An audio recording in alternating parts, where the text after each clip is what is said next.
We are #United.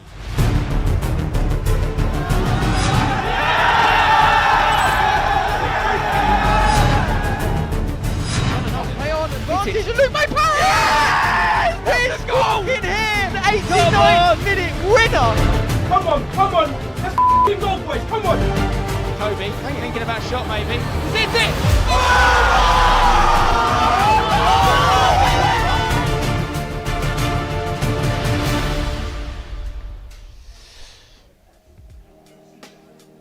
Hello. Welcome everybody to a #United live stream. We play Grays Athletic tonight in the Velocity Cup third qualifying round. That's the League Cup for the Isthmian League Step 3 and Step 4. It's a cup that we got to the final of last year and played at this ground, which at the time was a neutral venue. It's now our home. But we played Chatham Town here, lost in the last minute of the game. 2-1 defeat on the night. So close. Maybe this year will be our year. Grays Athletic, the opponents tonight. It's our first round in the competition for us. They are in the league below, so we are the favourites tonight, no doubt about that. We've got the team sheets we can bring up for you guys. This is live for everyone today as well, so if you are new to one of these live streams and you fancy becoming a member, you get these regularly. In fact, we get them a lot, 'cause we've got, I think, 5 weeks of consecutive Tuesday night fixtures, home games, over the next 5 weeks. They'll all be streamed. They'll be streamed for members only. So become a member, click the link, and you get to watch the full 90 minutes. So this is the #team tonight. A few changes, as is the way when you have 2 games a week, and we've got a few people to bring in. So from the weekend, Nathan Smith is starting centre-back. He's usually a left-back, as you may know. Harry Hastems on the bench. He picked up a little bit of a knock on the weekend. So Nathan Smith comes in the centre-back with Cuba Gordon. Matty Waldridge comes into the starting lineup, but not at right back where you might be used to seeing him. Number 2, he'll be centre mid. Jermaine Anderson stays in at right back. Left back, Josh Osoke gets a start. New player this season. In the midfield then, as mentioned, you've got Matty Waldridge alongside Ayo Olakoga. Ahead of them, we have Camilo Restrepo. We have Misha Jamali leading the line up front. Sakastan on the wing, with Pedro Carvalho on the other wing, who hasn't started in a few games, so he'll be looking to make a claim. Excuse me. So you've got Harry Hastem on the bench, Max Cornhill on the bench, Darren Foxey on the bench, and perhaps the biggest news tonight for #fans is Luke Mayparrott returns to the squad for the first time this season after having hernia surgery. Top goal scorer last year, really big addition to the squad. We only signed him halfway through the year, and he still was top goal scorer. So absolutely buzzing to see him potentially play 10 or 15 minutes tonight off the bench. Now, if we take a look at the Grays team, there's a couple names that #fans will look out for and recognise. Left back Matas Skarna was a regular in our reserve team for a few years. He's actually the lad that you might have seen this video. I got Will Brazier with me tonight. You might have seen the video. Will, we're in a bit viral. One of our lads got hit by a firework on the pitch. Did you see that? I was thinking about that coming down today because it feels like it's firework time. So it's this hopefully sort of time of he's year. not got a Imagine sweat if it happened again. You've got to be joking. It was him. So it wasn't. The weird thing about that was it wasn't just like a random firework. It was aimed at him by someone outside the ground, literally aiming a firework, like a mentalist, basically. Sounds like Grand Theft Auto. Pretty much. He's a regular for Grays now, left back, and then also on the bench for Grays you have Luke Hurst, who also was top goal scorer for us, I think 3 years ago. Now, Step 4 campaign. He's a really good, proven goal scorer at this level. But he's on the bench. I think they have rotated a little bit themselves. Alex Moss is a defender I recognise. He's a decent young centre-half, I believe. I think he was playing for Holbridge Sports a few years ago. There's a few names to look out for there. Grays sort of mid-table in the league below at the moment. Former tenants at this very pitch before us, actually. They used to ground share of Aveley. We took that role on when we moved here. So they'll know the ground well. But there's rotation on both sides. I don't think you could say that either team's a full strength, but we will be the favourites. Will, I was thinking about this earlier because obviously you were working quite closely with us almost exactly 2 years ago around the World Cup time, 2022. Yep. And the team, as is the way in non-league, has changed quite a fair bit, isn't it, since then already? I was thinking the only players left, I think, from that season you were with us was the season we won Step 4. Yeah, makes sense. Yeah, you played a part for sure. Yeah. And Matty Waldridge, that was his first season with the club. He's now the all-time appearance maker. Wow. Harry Hasem's first season with the club was that year. He's on the bench tonight. Max Cornhill's first season with the club was the season that year. His first full season, I should say. I think Hasem and Waldridge had joined last year, actually. And then other than that, it's just Pedro Carvalho, I think. Everyone else you're not really familiar with. Do you think you've had more or less turnover since COVID? Because like during those times, obviously it was like well tumultuous. But like, do you think you've had more or less since then? I think we have probably a little bit less than the average non-league team. Yeah. I think there's a couple of reasons for that. I think players probably like to stay longer with us. And we've got so much proof of that. And Alex Teniolo, who's a bit of a fan favourite here, was with us for 2 seasons. Doesn't seem that long. When he left us in the summer, he said it's the first club he's ever spent 2 seasons with, and he's in his 30s now. Greg Halford, as you know, played for us for a few years. Massive career, all up and down the EFL and the Premier League. Only Colchester is the only team he's played more games for than us. Wow. And he's played, just 2 seasons with us. Yeah. So this rotation is a thing in non-league that we are a little bit immune from, but not completely immune from, clearly. And I suppose like sometimes you get youngsters, then people that maybe at the latter end of the career, and either way you want to play, don't you? So if you're not playing, you really want to get those games under your belt, don't you? I think I think again that we get maybe a little bit more patience out of players when they're waiting to get in the side, because they don't want to leave, because we like to think it's a great place to play. Yeah. And also from a content perspective, from the sort of content we make, sometimes I liken it to almost like a cast on a soap opera, and it's like you don't want to constantly change it every week, do you? Because people are buying into the stories of the players. So maybe we also give players a bit more time sometimes than other teams will. I think Devs is definitely a good manager when it comes to like loyalty to players, which is not a lot of in non-league. No. Obviously, you're a big Birmingham fan. Yeah. How's it going at Birmingham? How's Jay Stansfield getting on? Jay Stansfield is absolutely fantastic. Overnight we've become the Manchester City of League One, which after 12 years of abjectivity in the Championship is unbelievable. But this is real football for me. And I'm excited just to find some new players. Yeah, and the players are coming out now. Obviously, we're the home team in the yellow and blue tonight. Gid's the goalkeeper in the red. Gray's in the grey, really. Grey for Greys. Yeah, good on him. With a little bit of light blue piping as well. Straight away, Will, I'm going to say I think we've got the height advantage tonight. I think they've got a couple of bigger lads, but I think they've got a few more diminutive players. And also please give me a nudge if I'm being too controversial, but a grey kit with a blue trim, not really doing it for me. Not easy on the eye. Well, not really easy on the eye. If you were playing a game like UFL, you would be.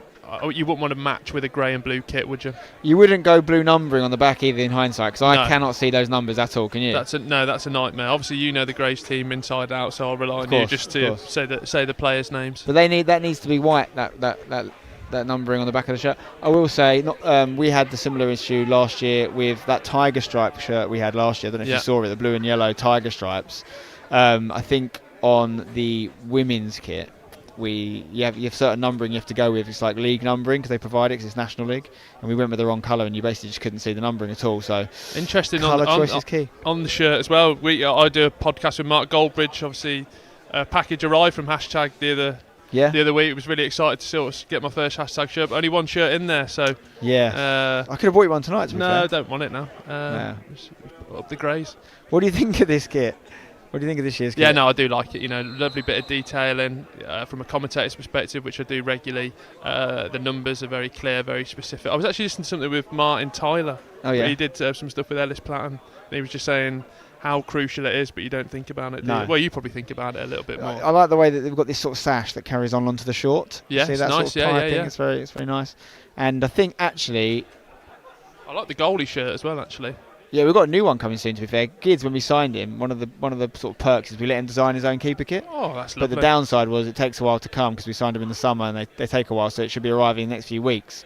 But this lad here, one's right close to us, you can just see at the bottom of your screen at home, sort of smiling. That's Matas Skana, so that is the lad who had the firework hit him. Cool. Interesting, looks like he's playing right wing. Because he's a left back by trade normally. That's what we've always used him as anyway in the resis. I mean, if you're a purist of numbers, obviously you can't see them very well. And we've got a number 3 playing right wing. So yeah, exactly. It's it's cup football, isn't it? He must only be 19 at most now. I think he was maybe 20. I'm pretty sure as well. And Adam, who's next to me, will probably know this. He is an international, isn't he? At some youth level, Matascana. I'm pretty sure he played internationally for under 18s of. I want to say, I don't want to get it wrong. Is it Croatia? No, I don't think it's Croatia. Someone will know. Someone here will know. Do you know if George Craddock's any relation to Jody Craddock? Don't know, but I do know he's ex-Brentwood Town. Right. And I think he's a attacking centre mid by trade. Lithuania, wow. That's it, Lithuania. So There you go. Lithuania under-17s is who Matas CANNA has represented. Do you do score predictions? I definitely would predict us to win, and that's no disrespect to Grays, and it doesn't mean it's going to happen by any means. Mm-hmm. But we should be the favourites. There's a few key personnel to watch for the tags tonight, I would say. Josh Rosoke, number 16, starting tonight at left back with a chance to impress. Right. I would say Matty Waldridge in centre mid, Camilo Restrepo in the number 10 role, and Pedro Carvalho on the right. They're the four that have kind of come in, maybe haven't started much this year. They've got a point to prove. I'm excited. But you've got Nathan Smith, centre back, Yeovil's all-time record appearance maker. And Sak Hassan gets us underway. Obviously a Somalia international himself. Wow. Over 10 caps now, 2 goals. Scored against Mahrez's Algeria. Really? Yeah. It's pretty cool, eh? Very good. Where's the final for this? Don't know yet. It'll probably be here. Oh. But it was here last year. That'll be decent then. Yeah. When we get there, up the tags. Quite a few games to go if we are to get there, starting tonight. I do believe straight to pens as well if we're level at 90 minutes. That is crucial at this level, I imagine, as well, isn't it? Well, those people that have watched our most recent video will know that's what happened to us on Saturday.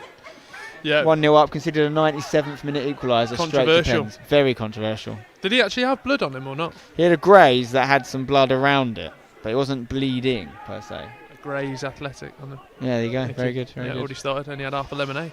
But if you're watching at home, get your predictions in the chat, because I don't mind you guys predicting. And obviously, as I mentioned earlier, if you're not a member and you want to join up, this is the time to do it. This is a bit of a sample stream tonight. You're basically going to see what's on offer, because we're going to be doing this every Tuesday for the foreseeable future, because we've got a lot of Tuesday games coming up. Also, we'll be doing it on Sunday with the women's teams as Pedro Carvalho bursts into the box, puts it across. It's a decent cross, Will. I thought there'd be someone at the end of it there. Came in with quite a lot of pace. No one there to get on the end of it, but a very positive start after 90 seconds. Yeah, that is what you want. Misha Jamali leading the line tonight. We're converting him to a striker this season. He's traditionally been very versatile, sort of centre mid, wide player, left back even. Wow. But he's been scoring goals, still our top goal scorer this season. Some would say the modern day Greg Halford. Very much so. You love that, especially Football Manager. Just all those greens around there. Josh Rosoke clips it down the line.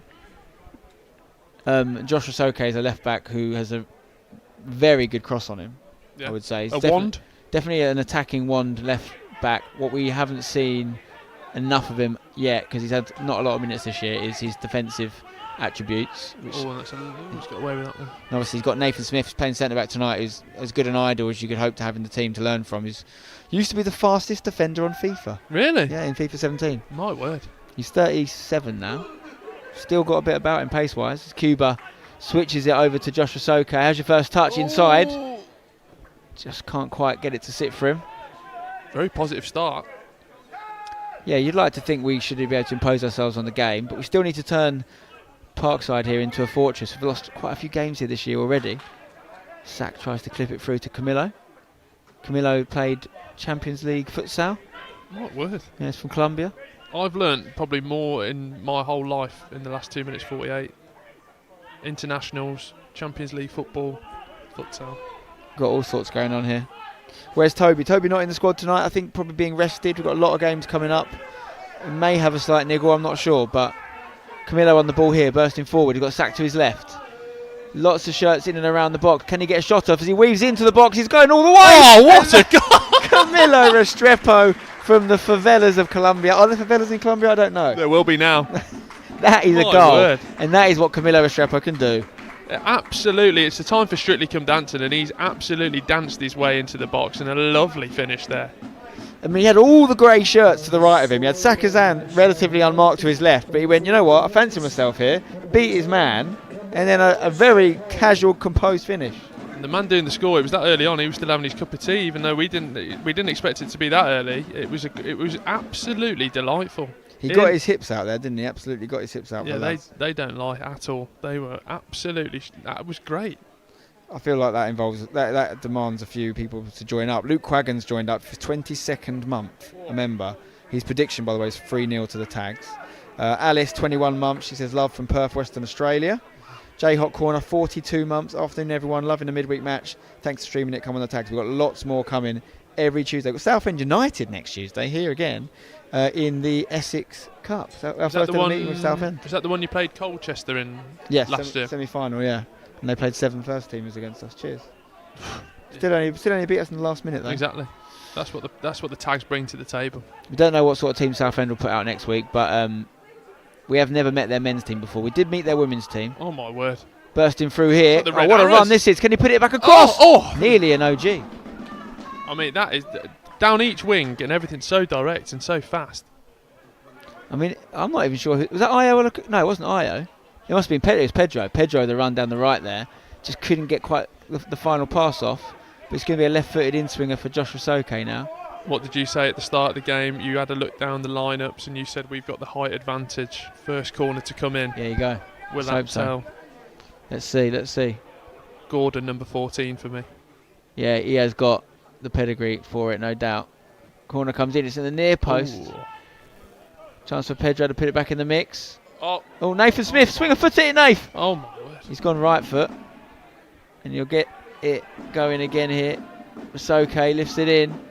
Camillo! Should have done better, really. Bit of a free header there, didn't he? Worked his space really well and had time and straight at the keeper. The composure from the goal, you'd think he'd do a little bit better. JA10 become a member tonight. Thank you very much. Welcome. Jim Gillard, 23 months. He says 3-0 to the tags. Jem Tollerfield, 39 months, 2-0 to the tags prediction. Yeah, and Billy Rowland, 17 months. Brown Onion, 38 months. We're hoping for a Luke goal off the bench. That would be amazing. Luke May Parrott turn into form. Cameron Morris, 41 months, a tag from the favelas of Seattle, he says. Nice. So favelas everywhere these days.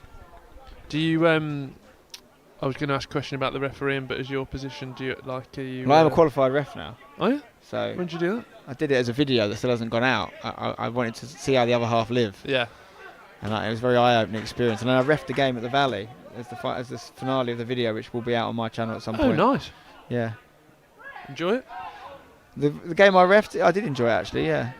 You'd be giving it back as good as you get. Well, I won't spoil the video, but we did ask all the players at the end to mark me out of 10. And you have to find out what they said. I get a lot of stick for how I talk about refs in these videos. Right. And how I'm supposedly, not understanding how hard it is and all these things. So I thought I'll go and see how hard it is then.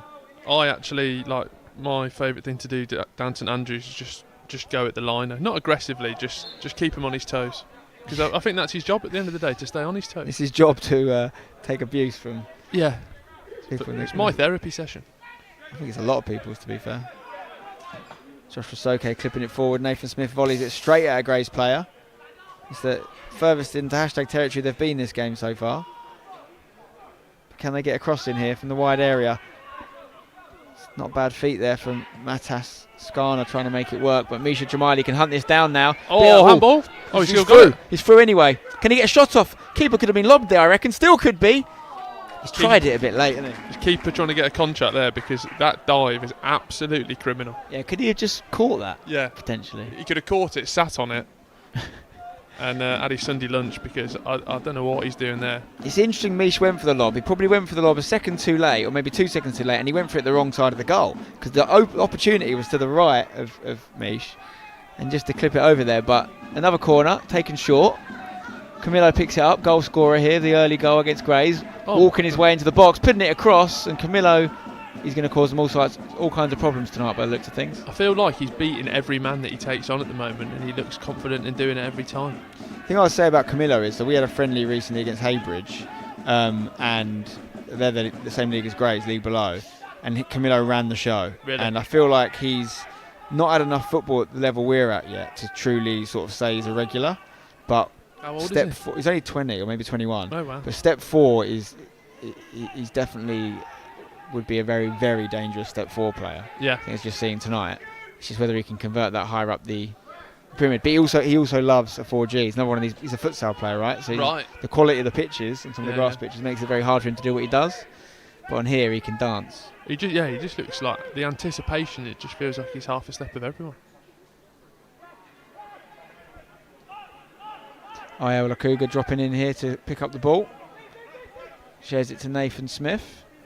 Camillo dropping in to get the ball himself, but he's going to go to sack. There's a Josh Rasoke, sorry, actually, as he comes in from left back. Still holding on to it here. Good feet from Josh. Great feet from Josh. No free kick, says the ref. Not for me, Jeff. But Saka-san That's a getting free back in kick. to help out, and ref's not having that either.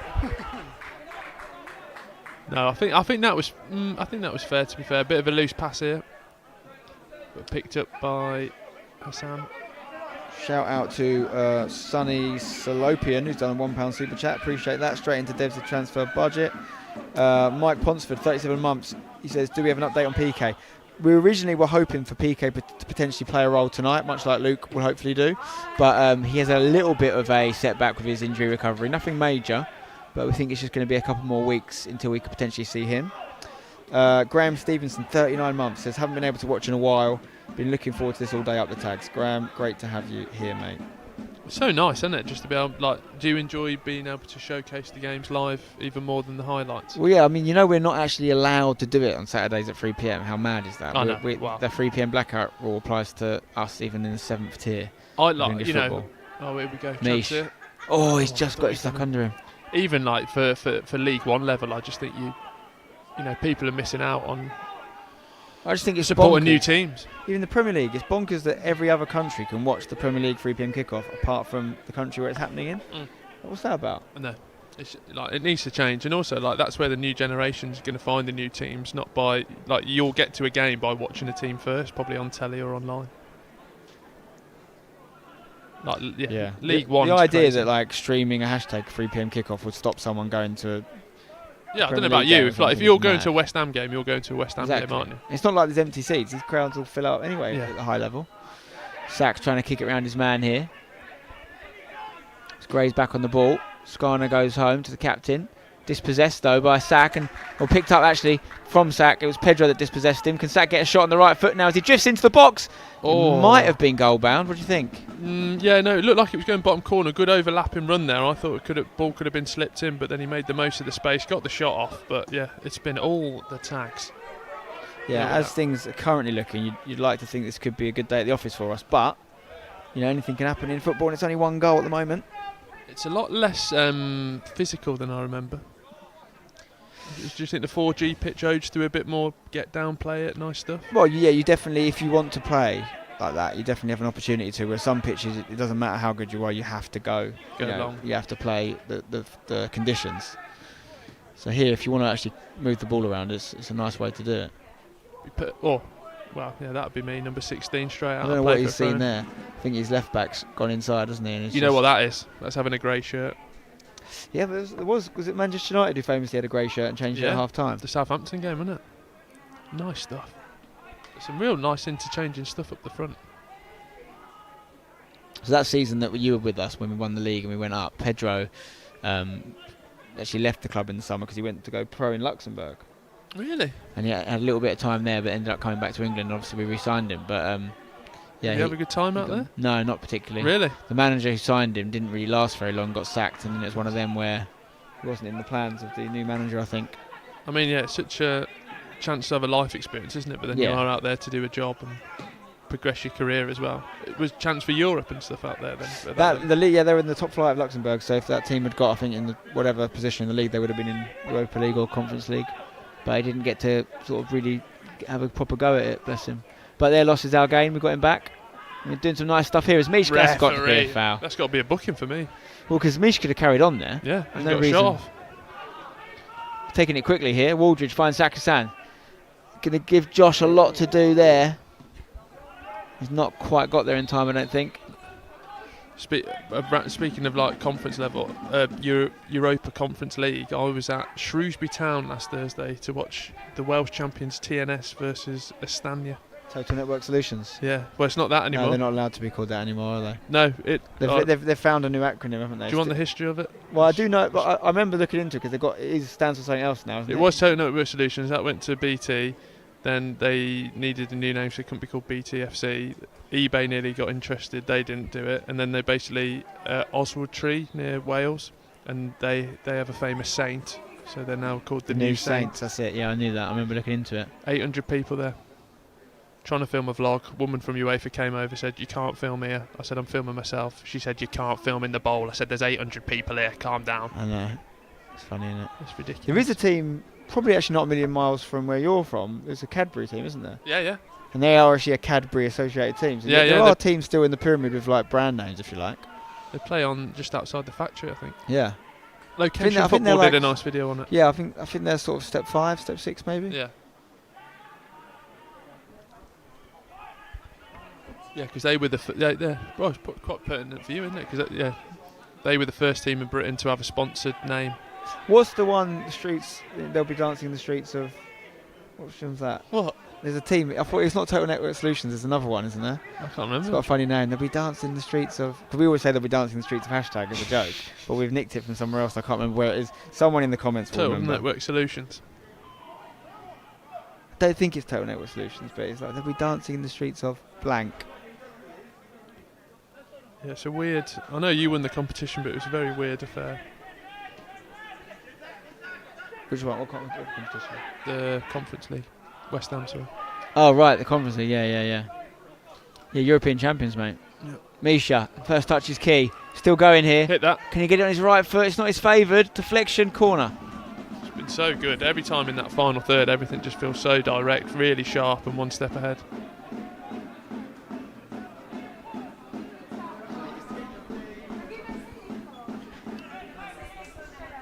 But another corner, the height, we spoke about it already.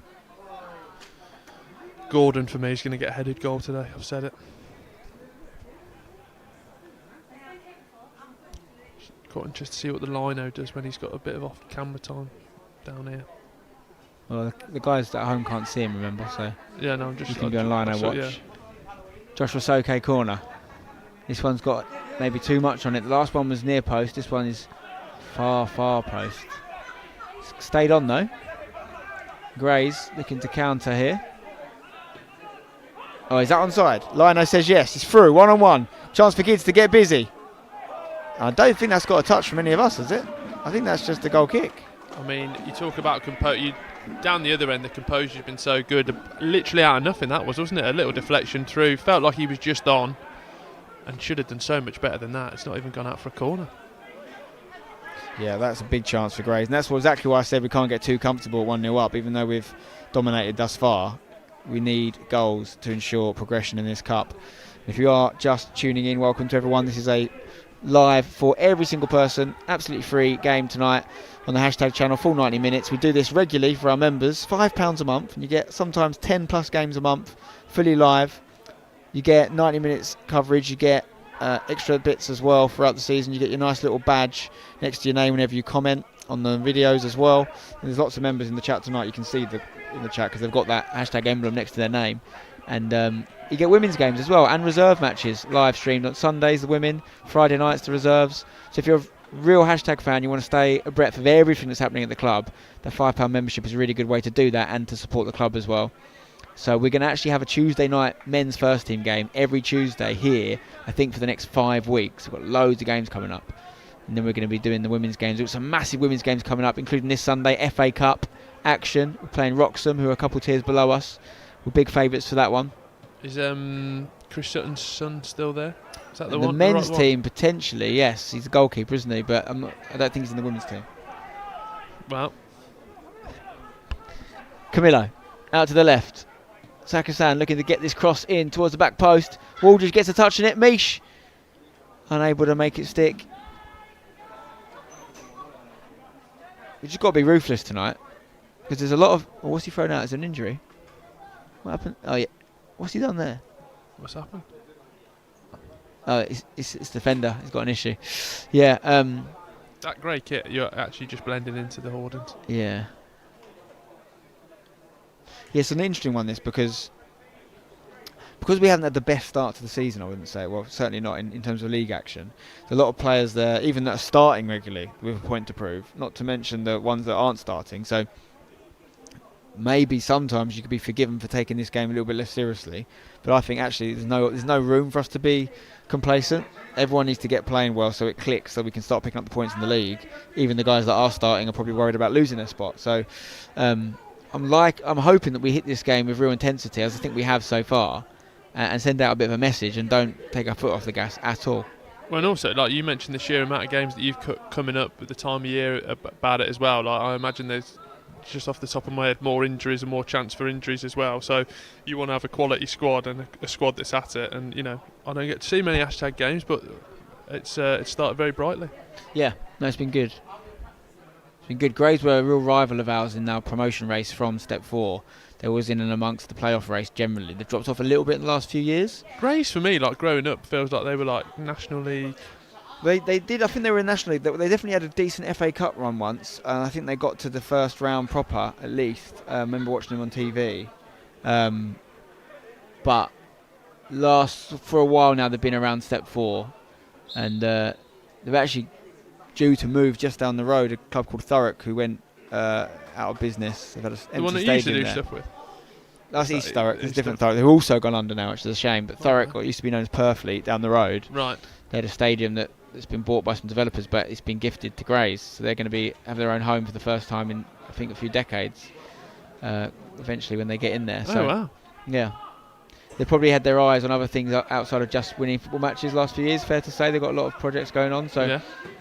Maybe that'll explain why they have. I mean, they were actually in a relegation race for a lot of last season before they changed the manager, and now they're definitely a stable Step 4 team. But it's whether they can get into that playoff race or not.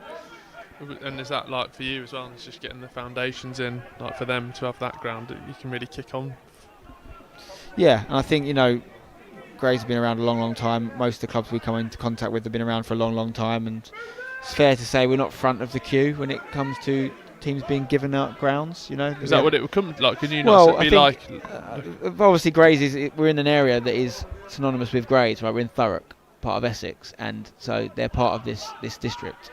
We're not really part of any district officially. We've played in Thurrock for a while now. Got you. My dad grew up round here. I'm from Brentwood area, which is another district in Essex. We've also, we've played in a few different places, so no one really takes ownership on us when it comes to giving out stadiums, which doesn't happen often anyway. We're not front of the line. There is going to be a substitution for for Grays in a second, and it was that injury that was picked up, I think, by their defender. So we're going to see Jack Humphrey make way, and he's been replaced by Alejandro Machado, who I do believe is a regular starter and scorer for Grays. Certainly when I go and check out the results, he seems to be in and amongst the goals. So I'm wondering if he was just rested tonight and now he's coming back in. Is it one of those, I mean, this level better than I do, and this cup, will he be absolutely livid he's got to come on? Depends really. Depends if he's got something he wants to rest from the weekend and didn't want to play tonight, or maybe he's buzzing. But he's not a like-for-like change. I think that was a centre-back that went off. Right. And I think he's come on into the middle. So someone must be moving into centre-half, which... is again another opportunity for us, isn't it, to make the most of that? Yeah, intensity feels like it's just died off a little bit, but that, like the subs out of play a little bit and that chance, but straight away. Misha's going to bang one here, is he? Cuba Gordon has continued his run from centre back. It was a man on a mission then. He played that pass forward. He just carried on going. Well, Io will drop in. I thought he'd score, but not by making a marauding run from centre back and nearly chipping the goalie. Grays now getting into hashtag territory. Too many yellow and blue shirts though. We get it back off him. Camilo, the goal scorer. Joshua Soke.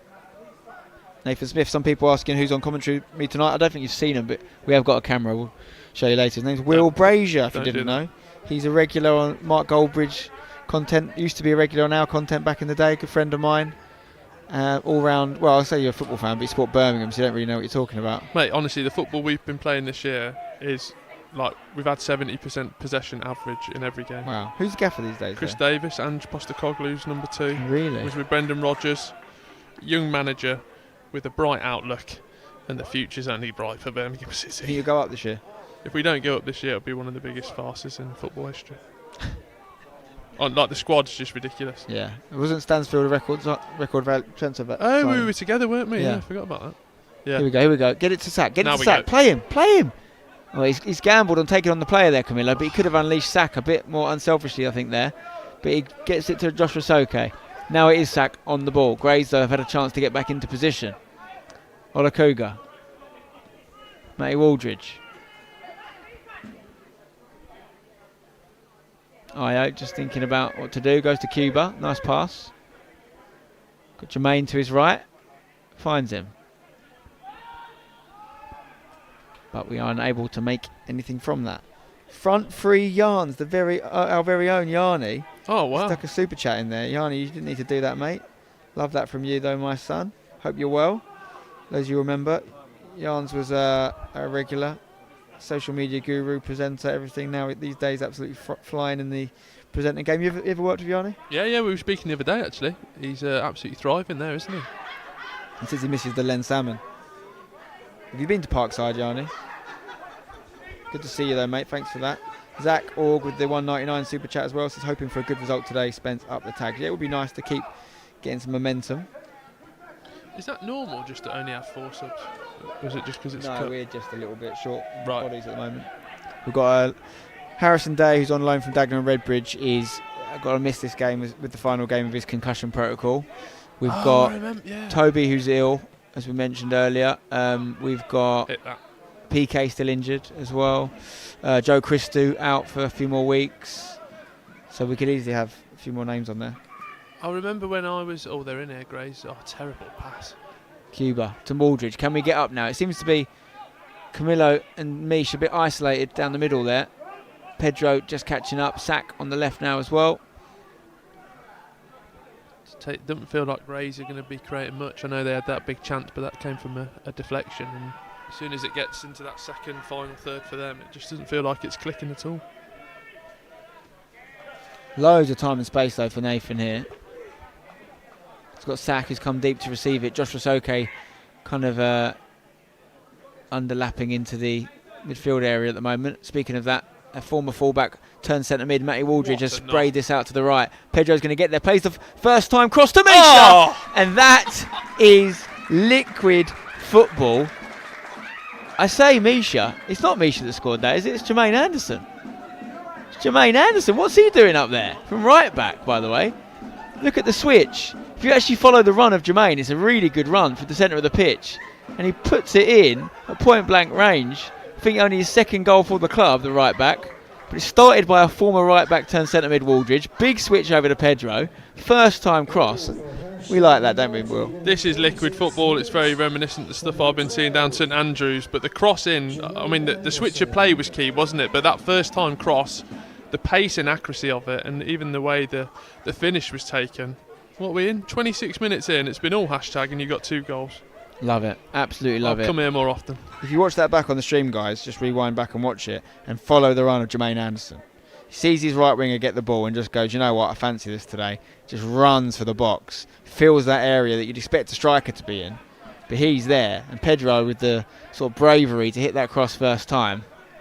Lovely stuff. My Meadow Park under 13 manager. Keyword from him on the sidelines every week. Gamble. Get in at the near post. He wasn't trying to push us to bet. He was just saying, get in the box, take your chance. You've got to gamble though. So it seems a lot of it comes down to sort of bravery and confidence, and as to whether you want to impose your will on the game. And obviously, we've got the one level advantage in this match. We're at home. We feel like we're the favourites. You're seeing people like Cuba run with the ball from centre back. You're seeing Jermaine Matlers run from right back. Maybe they wouldn't have that same level of confidence to do against a team at their division, but you have to build confidence, don't you? So a big win tonight.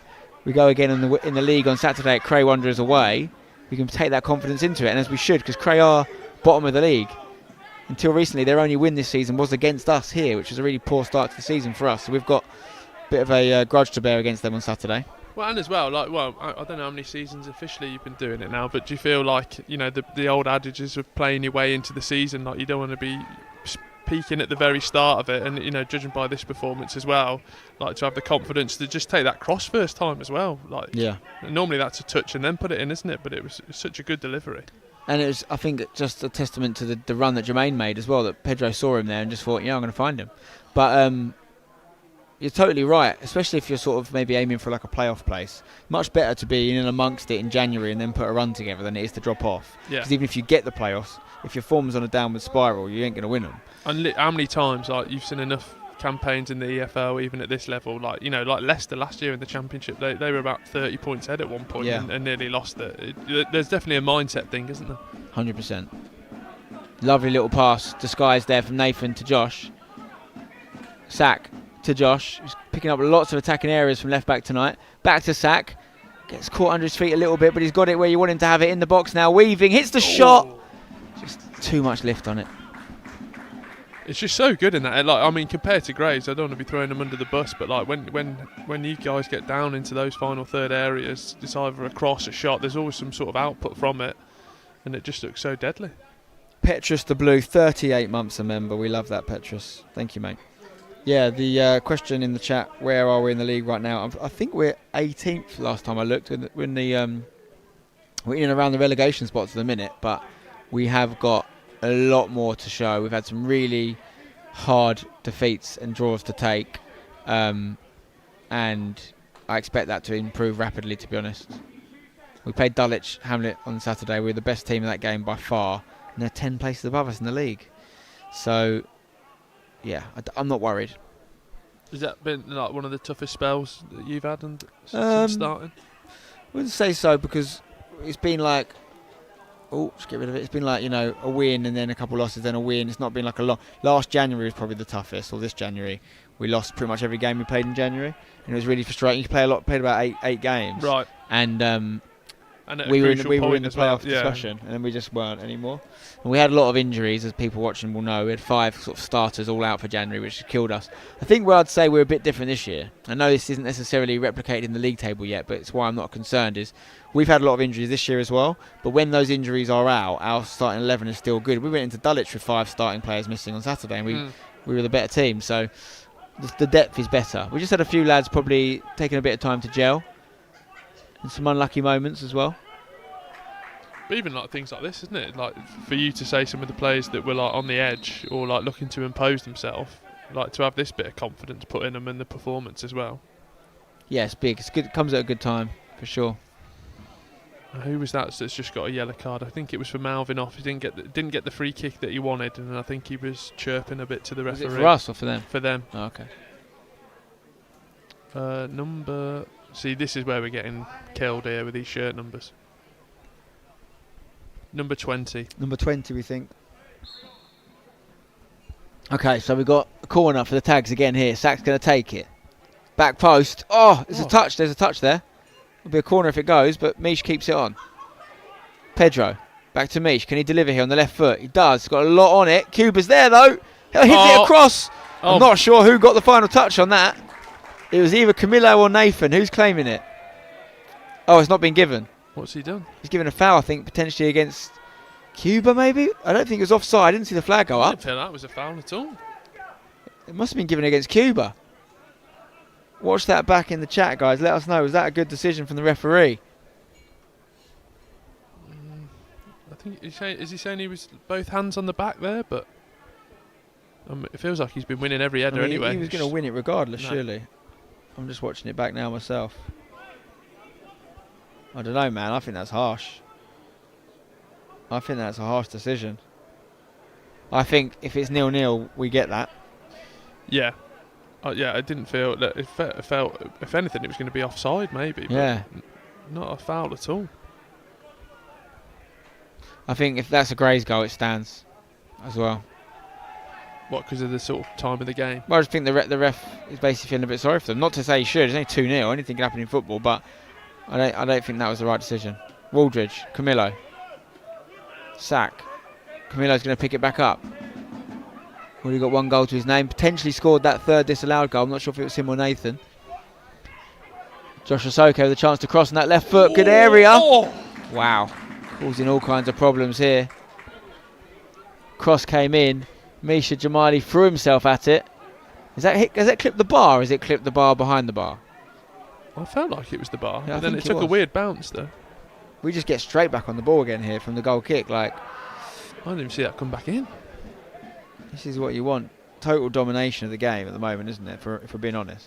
Yeah, but like really good possession as well. It's not just possession for possession's sake. It went like as soon as you get over this halfway line now, it does feel direct and a bit deadly.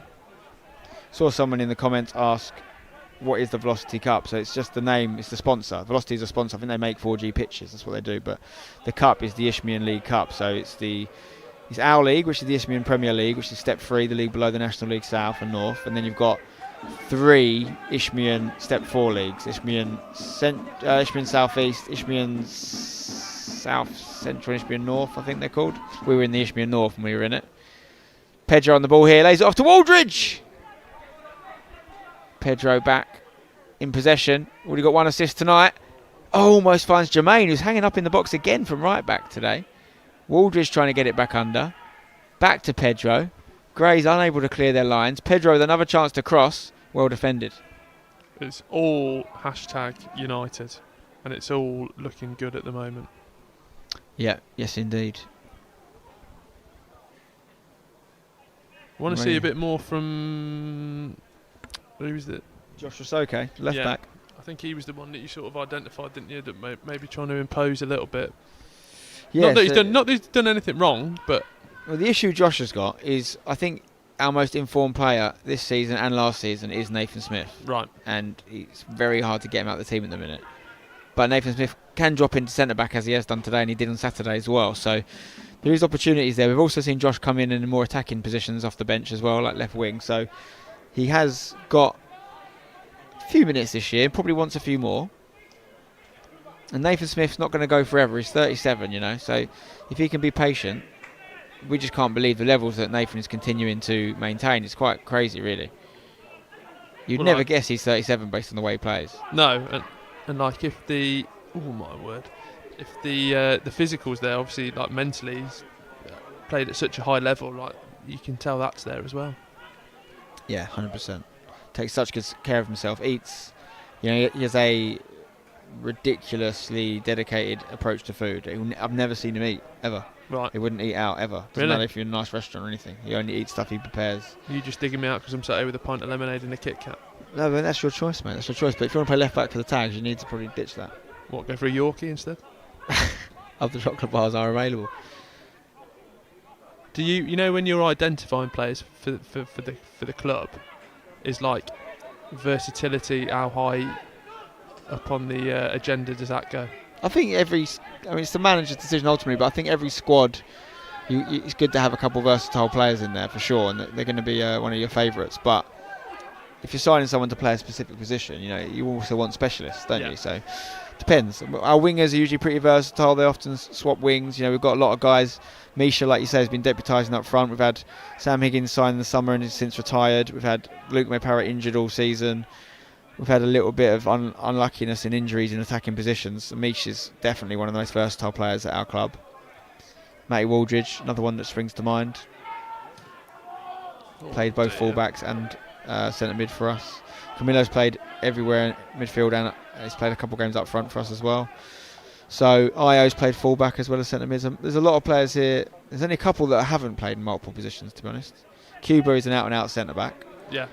Jermaine's not really played anywhere but right back. Jack Giddens, is he versatile? He's played. Yeah, he's a goalkeeper. But most of the others have played quite a few positions. Nice. I was versatile, but I think for the wrong reasons. Could play anywhere on the bench. We've got 8. We've got 8 out this week. If you could start on the bench, that'd be great. Oh, here we go. What's going on here? Ref's having a word with our management. The referee was walking over there like Al Pacino. Ref having a chat with Devs. The ref tonight, Michael Robertson Tant. Big fan of his? Well, I might be going on a rant about Tant if he keeps his antics like that. I think doesn't need to say anything to Jay there. A referee, that's like game management. We don't know what he said there ultimately, do. That's a great bit of skill right here on the right. Gray's looking to get into this corner. It didn't look like Devs had said something bad because the ref didn't seem too angry with him. It seemed more like maybe something happened with the linesman, because the linesman is still talking to our bench. Also, one thing about Parkside, and it's new this year, there's got to be the biggest distance between dugouts in world football. In world football. Have you ever seen anything like it? I didn't even know the other one was down there. I actually thought it was going to be next to it. They're nearer the corner flag than they are the halfway line. What's the reasoning? Well, because until last season they were on the other side of the pitch. Hang on. Ball in for Grace. Big chance. Back post. Wait. We'll get rid. Surely. He's doing bloody kick-ups in there, Matty. Yeah, essentially, when they had to put the new pitch down in the summer, they also extended that stand. If you look at that stand opposite us, you see the two furthest sort of grey panels on the left and the right. Yeah, they're extensions. And the seats are a bit more bluer. As are these standing areas. They're all new. And these all got extended as well. Oh, nice. So when they extended it, they extended into where the dugout was. So they had to bring the dugout over this side. Oh. And they couldn't put them in the middle because they'd be in the way of the fans. So they had to put them on the right. What it does mean is the home dugout, you are in the lino's ear the whole time, Yeah, and they can never talk to the lino. So it's definitely an advantage. Yeah, that's class. I'd love that. Yeah, shout out to Eddie Cooper, our social media manager. Picked up a nasty injury playing for the Resis last night. Ambulance took him away. We think it's a knee injury, either meniscus or LCL. I know there's a lot of pain involved, Eddie, so I hope you are recovering well, mate, and getting what you need. I was looking forward to seeing him today, and then I was scrolling through Twitter and then just saw him. Yeah. Was he on oxygen as well? Yeah, I wasn't there myself, but it sounded like it was a full-on experience for him. Steady here now. I wouldn't mind. Would it be a bit greedy to ask for a third before the break? I don't know. Be greedy, mate. It's a nice cup game. Nice chance to get minutes in the legs for players that aren't normally playing. And if you can get 3 goals before half time, I think there'll be a few more fans of the Velocity Cup going forward. Cuba just clipping it down the line, looking for Pedro. Oh, a bit off the ball challenge there, but Pedro's got back up before the defender. Still alive here for the Tags. Pedro onto his left foot, tries to play it to Mish. Can't return it to him though, and now Gray's ready to counter. It's not a bad ball at all, is it? Look at that, well measured. Lovely knock. And that's a throw in for Grays. I know he is young, but like he does look so young. Yeah. Number 3. Scarnut. Good pass.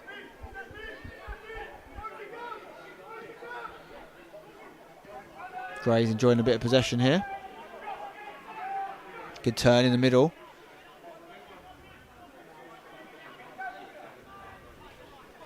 Striker picks it up, comes back to Scarnut. Josh applying a press. Gets the ball off him, ref's letting it slide. Good feet from Josh, really well played. Camillo. He's got Pedro to his right, goes back to the left though, Josh. Sack gets it from him. Cuts inside, runs into trouble. Quite a congested area. Oh my goodness. Straight back to the Tags. Olakuga. Misha. Jermaine, the goal scorer for the second goal. Misha now picks it up. He's our striker today, but he's dropping in deep to pick it up and he's been dispossessed there. I tell you what, that's offside. off. Well played, Lino. And that seems to be their best option tonight, is a quick ball forward, trying to find a hole in the centre backs on a quick counter and go through, because we're playing quite a high line. Yeah, I mean the first chance that they had sort of came off a few deflections, so it was lucky to get through. That one was a sort of a great through ball, but I don't know what number 20 was complaining about. He was about 5 yards offside. It's okay, clipping it down the line, throwing for the Tags.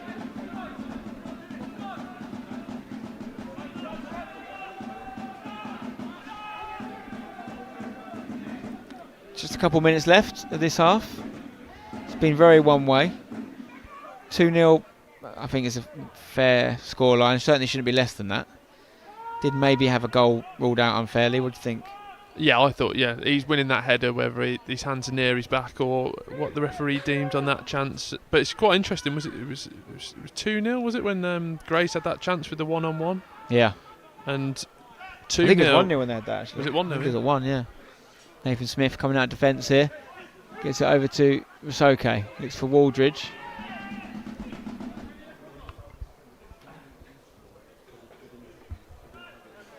Their keeper looks quite small. Yeah. Jaden Peglar, is the name. Peglar? Throw in. Chance for us to deliver. Mish looking for Camillo. It's okay. Clips it to Camillo. Oh wow, what is he trying there? Is outrageous. Got absolutely no room for manoeuvre there on the byline.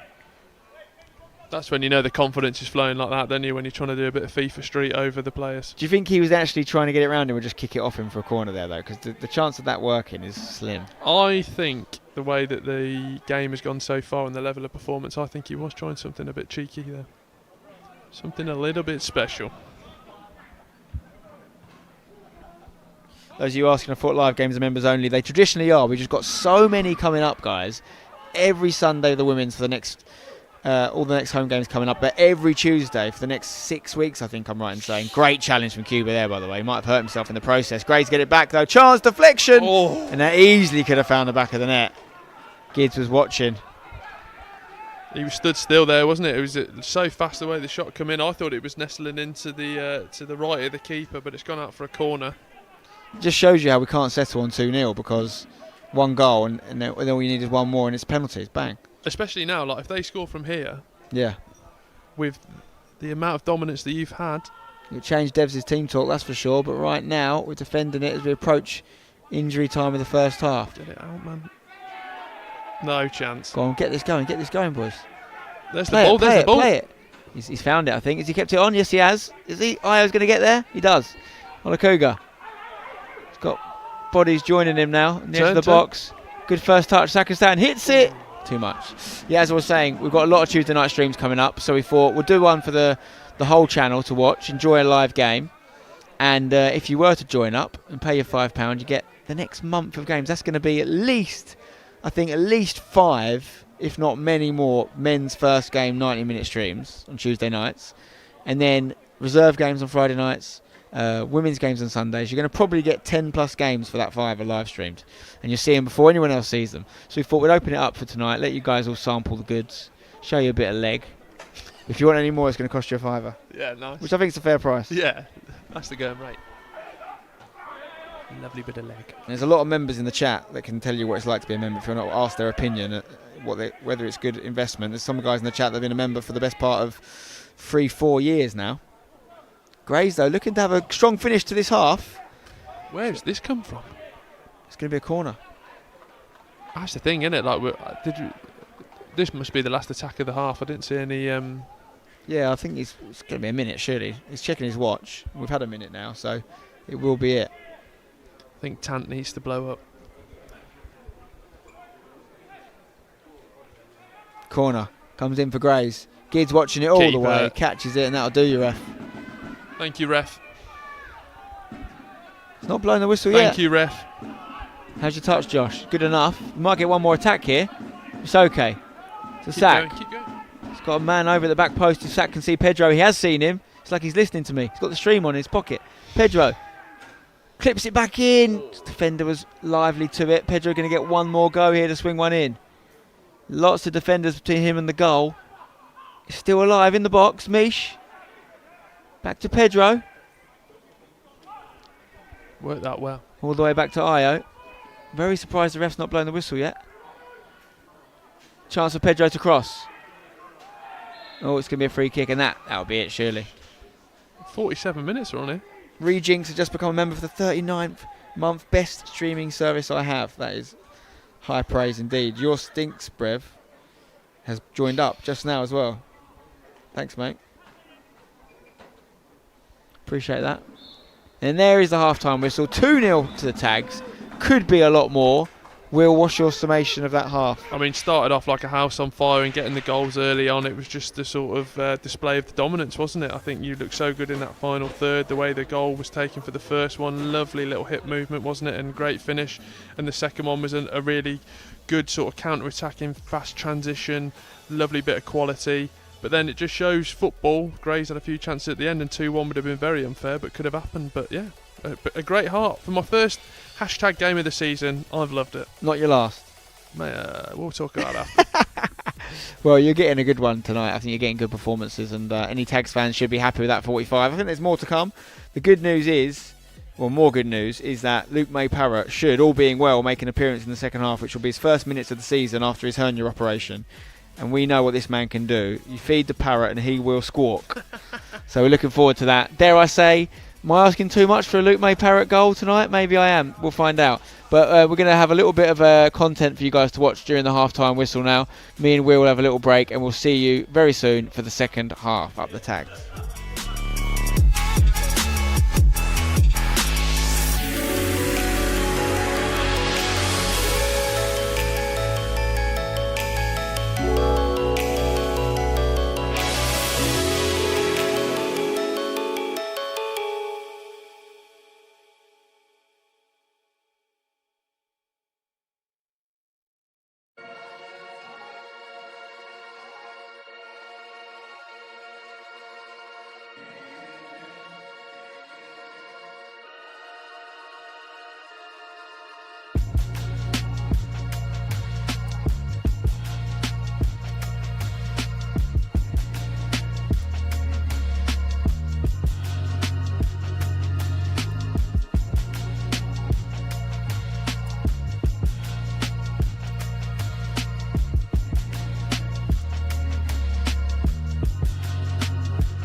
Well, outside of the Barclays Women's Super League, these are the two most talked about teams in women's football. Skillard leads the way, leading the team, making her 89th consecutive appearance today. Sammy Rowland is the team's top scorer in the league. She scored 2 in the semi-final as well against Halifax. Important final words. Some atmosphere inside this stadium. We're in the final. Like, for us to even be standing on this ground today, be proud. Like, we've got this far, and it just proves the sort of team and the work we have put in for us to be here. We deserve it, and today it's only a case of us showcasing the reason why we are here. We're playing for ourselves, we're playing for the badger, right? We know what hashtag means. We're a special unit. I believe in every single one of you, and I believe in us as a team. This is our competition. Let's go. Come on. Come on, girls. Come on. Tags on 3. 1, 2, 3. Tags! Come on! The FA Women's National League Cup final is underway between Hashtag United and Newcastle United. And Newcastle were very nearly in trouble there at the back.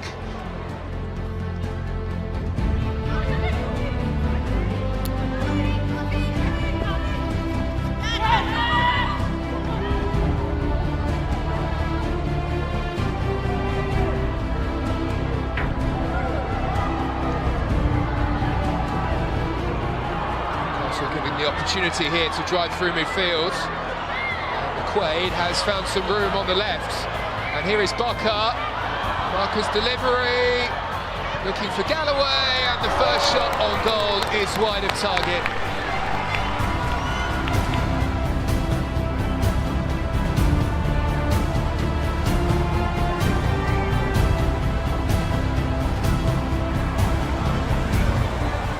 Also trying to open up some space for a quick breakaway, but they are being well tracked here. Off goes Barker. Barker's pass. To Griffin. Cataldo's done well though. And the cross does make its way into the area. And it's trouble at the back as Hashtag United conceded own goal. Newcastle United lead here in the FA Women's National League Cup final. Now his side have some work to do.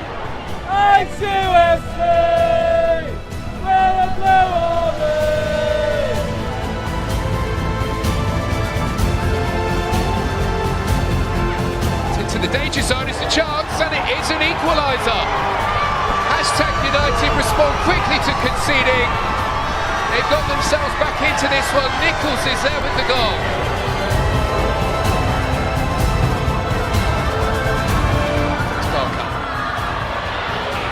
Barker still going. The initial shot was well blocked. Now Gibson. Gibson turns, lofts in the cross. Well, the cross evades Frankie Angel, the goalkeeper, who was diving across to get there. The linesman never gave it, come on.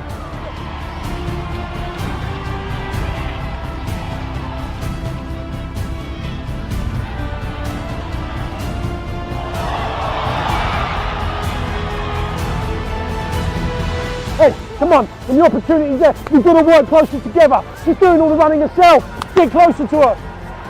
He doesn't look so happy, Stevens, on the touchline, but he must be, given the reaction of Hashtag United in the game. Wade. Well, she's found the runner, Elson is there. And so too is Lumley, not for the first time in this game, who comes across the cover. It's Hashtag away from danger. There haven't been too many Newcastle United chances since they scored the goal. There's one coming up for Hashtag. Griffin unable to find the target with the strike. Stops.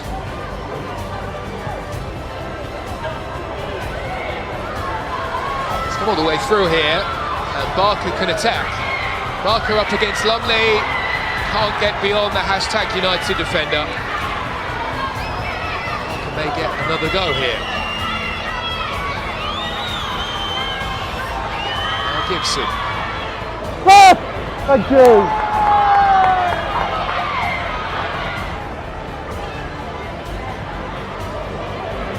Turns, gets away from Lumley. Well, she does, but only momentarily. Rowland, industrious in that central area. drives away with the ball, and now there is room after the slip. Good interception by Stobbs, just as things were starting to look dangerous, and now Newcastle can build a break of their own. Barker into a crossing position, sends into the area, pushed away by Angel, and the push in the end was enough. Hooks on towards the chasing Rowland, looking to get beyond Potts here, and she has made her way into the area. Rowland sees the chance, closed down, and then the opportunity is wasted rather, as it's hooked over the top of the bar. Minimum of 2 minutes to be added to the end of this first half.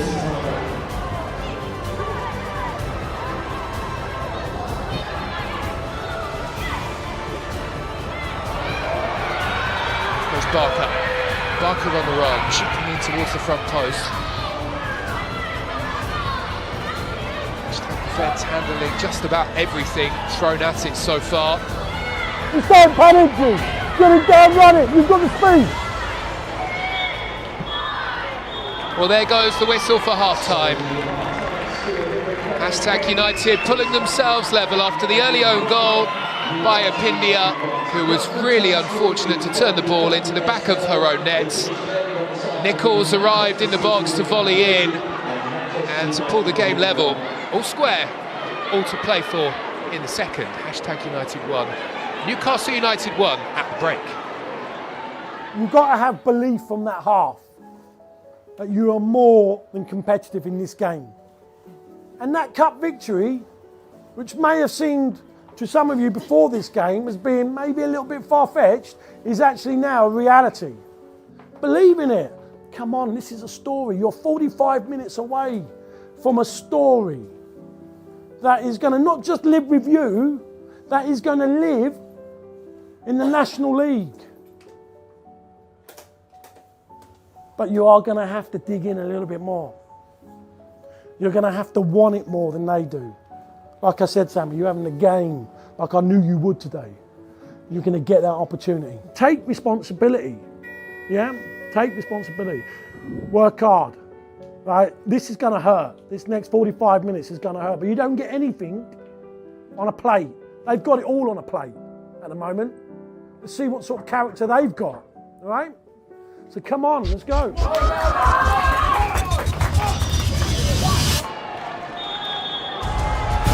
we go. Newcastle United gets us started then here for this second half in the FA Women's National League Cup final.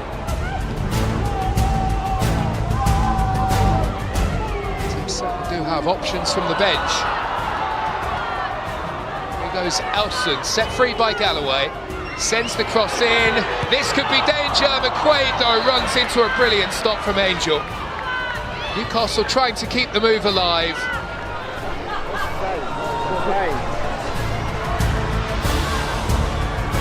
McQuaid meets two challenges. Threads it through. Big moment here for Newcastle. And a wonderful sliding challenge. Time for Phoebe. Yeah, go on, Yeah.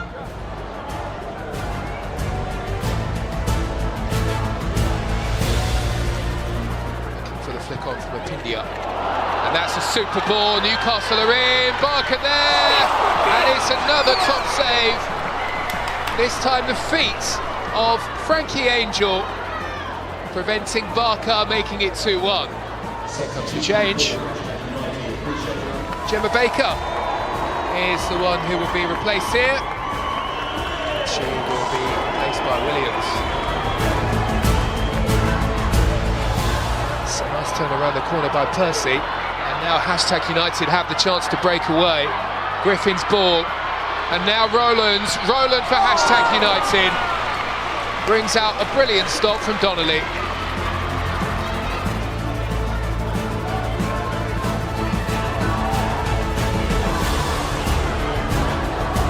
It's a looping effort that hangs up in the air, and it was certainly dropping. It drops though onto the roof of the net. Stops.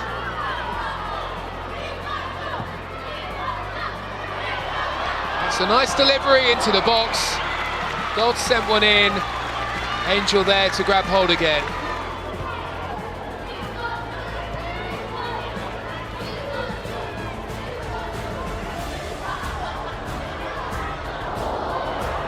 Here is Percy. Threads it through where she finds Rowland. She spins, darts between the two defenders and manages to make the cutback. And hashtag United have a second. Baby! As Rowland weaved her way through and waiting there, the substitute, Phoebe Williams, able to touch the ball into the back of the net to bring huge celebrations here for the hashtag United supporters here at Kenilworth Road. Begin, stay alert!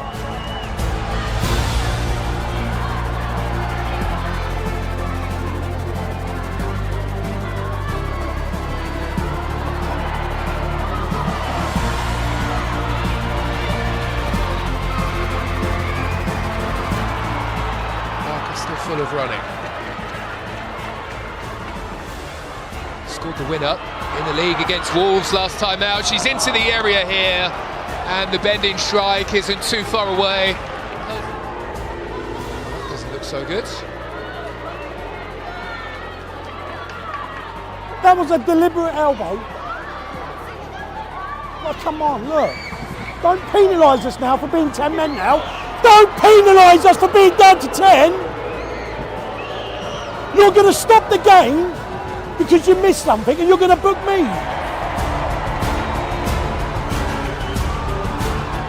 Newcastle with an extra player on the field because of the bloodied nose of Williams.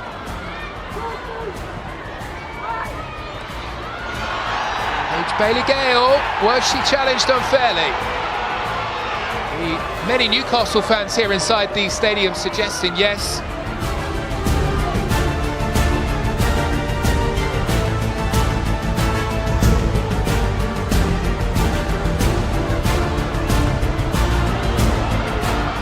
Gale can't release a teammate here. Newcastle scrapping and drawing a save. A brilliant stop from Angel. There's another appeal for a penalty. Bailey Gale going down underneath the challenge and cannot believe that the referee has not pointed to the spot. There will be a minimum of 5 minutes added to the end of the game. It's okay.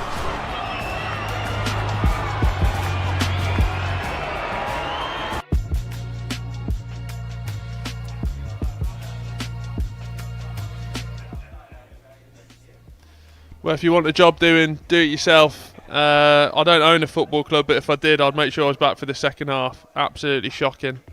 You say it's shocking. I was filming an intro, oh, mate. sorry, I didn't know you were here. Sorry. And that is also a little look behind the curtain because we sometimes film intros at half time. Wow. You know what? Sometimes we film them at full time. Well, if you made a prediction in there that's over 2 or 3-0, I actually think that's disgusting. The best ones is when we're like 4-0 up, we win 4-0 and we do an intro and my brother will be like, I'll be like, what do you fancy today, Seb? We'll be like, I really fancy like 4 goals for some reason. It does happen, I'm not going to lie.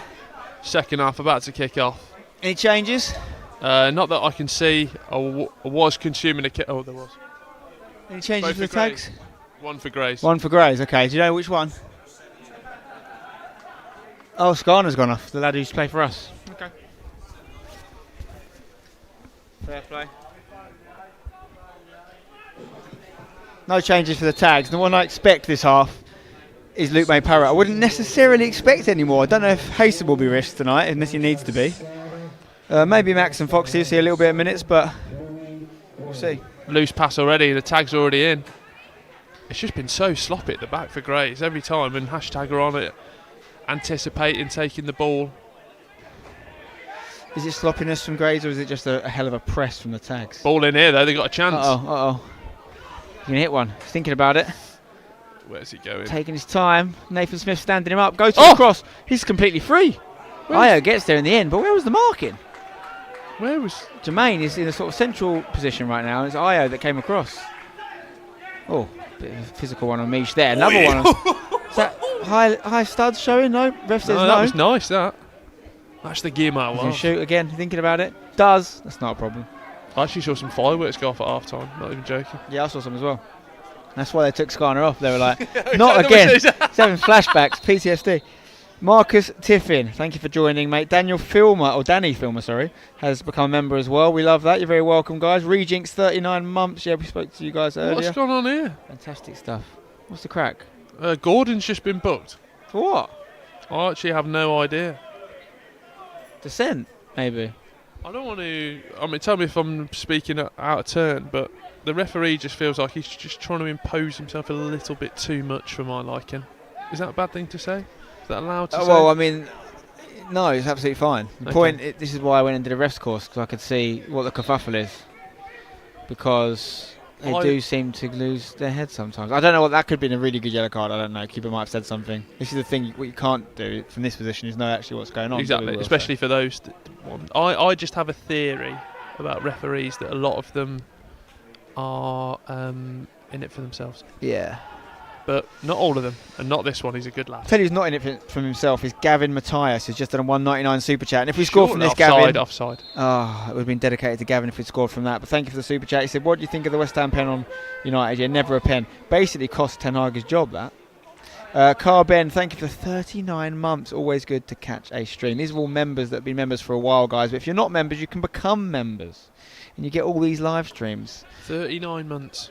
It's mad, isn't it? It's 3 and a bit years. Probably had you had partners for 39 months. Eh? You had a girlfriend for 39 I mean, months. I've got one now. No, not obviously not that one. Oh, a different one. No, There you actually. go. We'll speak to.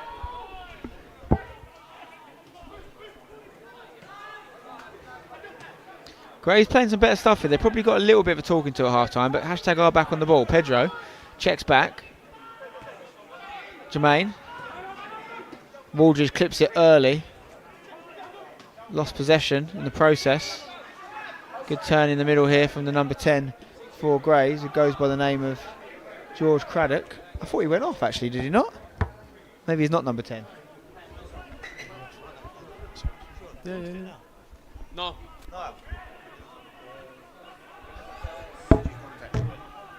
I've got to commentate for a little bit. It's hashtag here down the left-hand side. Ball in. Referee said it's gone out of play and it'd be a goal kick for Grays. There's a sub. What's gone on now? The referee is calling over Jermaine. No, he's not. So he's calling over Gordon, who's already on a yellow card. Don't send him off. You're not going to send him off, is He's he? making a real possession of this. Is that a thing? Possession of it? He's going to send him off, isn't he? What's the word I'm looking for? It's just a real. So I actually don't know who's captain tonight. I'm assuming Nathan, based on the fact that Nathan's gone over there. Can you see an armband on him? I don't see who else it would possibly be other than Nathan or maybe Cube or maybe Gids actually. Could be the keeper. Just feels a little bit unnecessary. It's got to be descent based for me. Was that his last warning there? But the thing is, I'm not sure you can just take Gordon off in this game. We've only got Haysom on the bench, and I don't think Devs is in a rush to use him. He went off injured at half time on Saturday. So you'd want to rest him, really. Well, and just where the game is as well, isn't it? 2-0 up, you want to... Yeah. He's probably the one player on the pitch you don't want to sub off this match, to be honest. The two centre-backs. And it just feels Gray's coming into it a little bit. There's a loose pass out there. So Nathan is captain tonight, and you know what? He bloody deserves it. Come on, boys. We've not really got cooking this half, have we? But Pedro's picked it up here. See you later. He's going to give it to Mish inadvertently, and then Mish left it for Pedro. It's a bit of a mess, to be honest, but we're still on the ball. Mish, it's not a bad area, but the keeper will come. Yeah, look, I think they've just been a bit more critical there. They could have got on it, but a lovely looping ball in there, in the danger zone. But picked up by the goalie. But Gray's been a little bit better with the ball this second half. Harry Mart 123, 1 month for member. He says, become a member, people. Zach Donovan, 12 months. That's a year. There. Happy anniversary. Strike! Oh my. And that was well hit. And Grays are on the up here. I think I was a bit over animated there, but I did think it was nesting in the bottom corner. Keeper was beaten. That's a hell of a strike. Yeah, Grays look like a different animal. We need this third goal. We need it quick. But yeah, Zach Donovan 1 month, 1 year, remember now, I should say. Oh, now our Irish friends. Now I'm going to get this pronunciation wrong again because you confused me, because I've been calling you Emir for like years, and then it found, was it Ema? Ema. It's Ema, 42 months, legends. They come over from Ireland regularly for games. Good cup run on the way, be over next month. See, I told you. Prof Chibs, 41 months, another legend. Prof Chips, I remember Prof Chips. Uh-oh. It's going to be a goal. Oh, great goal. Boys, what's going on here? You know what this is reminding me of right now, guys? Bowers, earlier this season. We played Bowers in a cup, in the Essex Cup semi-final. Sorry, the Thameside Cup semi-final. Oh, it's kicking off. We were all over them, and we weren't putting the ball in the back of the net. We were all over them. And in second half, they came out of nowhere, scored 2 goals and won the game. And knocked us out. And this is stinking a little bit of that right now.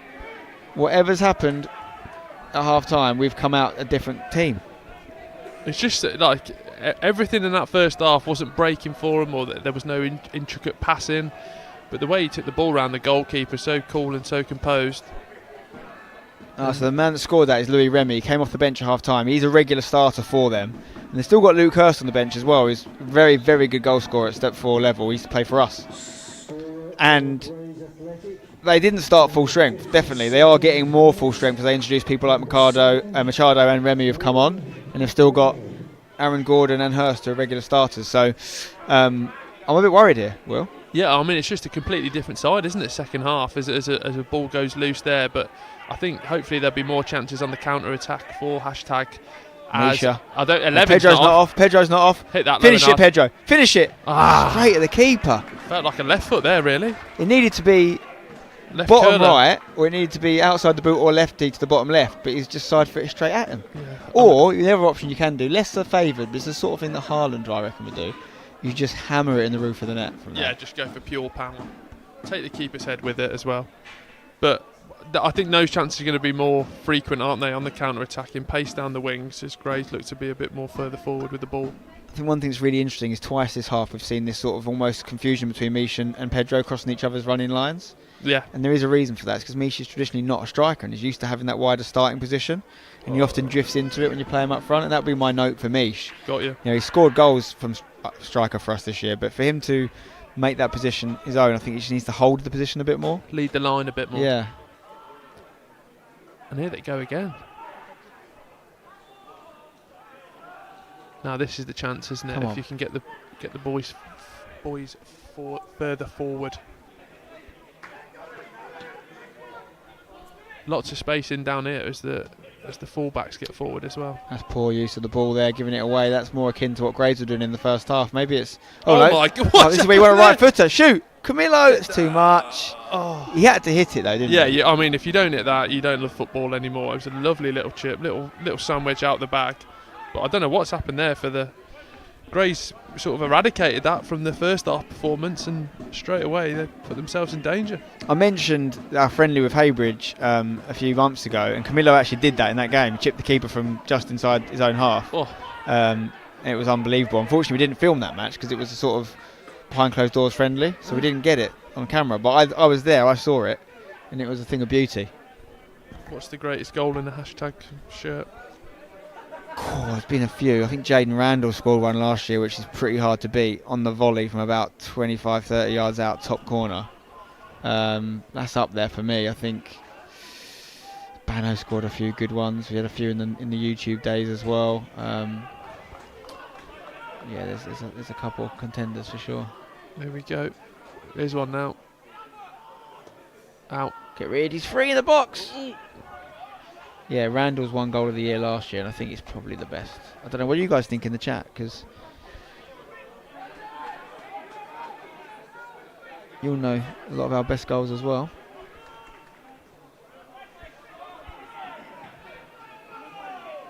Any goal by Manjdog, some people say. There's not many to choose from.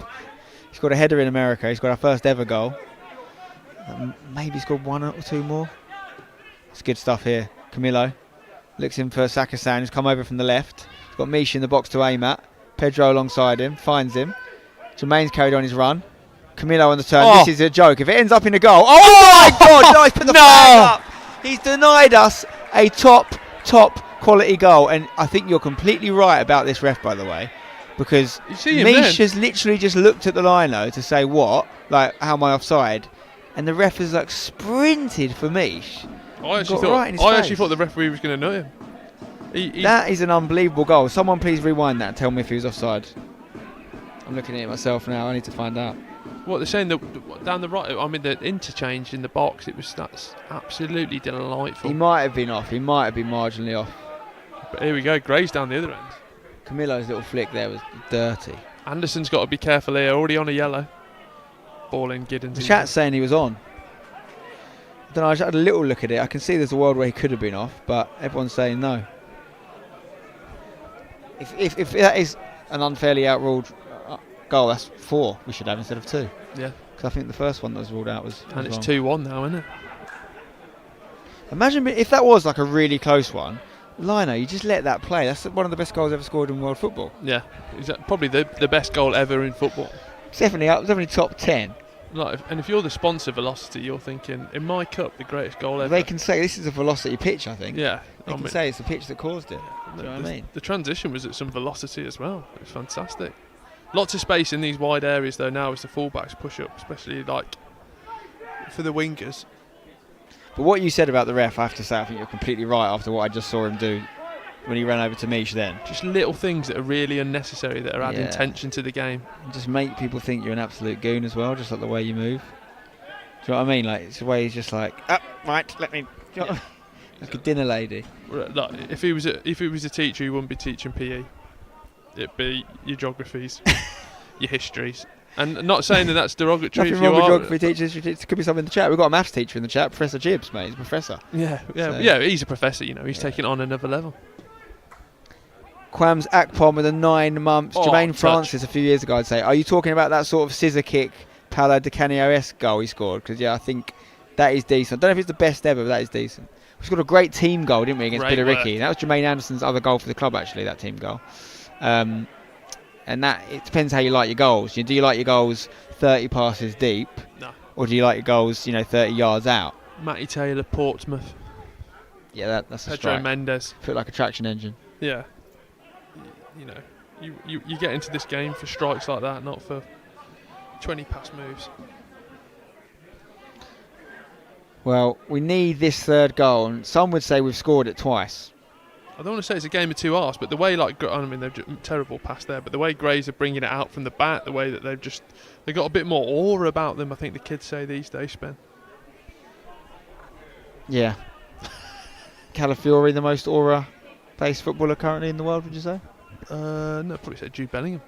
I think his aura, it's getting a bit too aura-y now, though, isn't it? Classic, It's a bit too obvious now. Lazy journalism. I think Calafiori has Bellingham. That's a handball there, and there's a free Bellingham pass. Lover, aren't you? The Birmingham connection. I'm a hashtag lover first. Oh my god. Well, they've already had way more shots in this half than they did first half. I mean, 20. I didn't even know he was playing in the first half. He's come alive this second half. Substitution here. Who is it? It's literally for us. It might be no, it's for Grace. Glad you just mentioned 20's going off. And he's getting replaced by Luke Hurst. So #hashtag Luke Hurst, top goal scorer in 21-22 season for the Tags. He actually drew it with Sam Bantic, but got it on a technicality on minutes per goal, or goals per minutes per goal. I think it was 10 goals that season, but again only joined us halfway through. Knows where the goal is, this lad. If you were in the stands, it's not 20 though. They got that wrong on the scoreboard. 20 stays on. It's Danny Gould that comes off instead. Like still, or is it a double change? It's a double change. The 20 has gone off.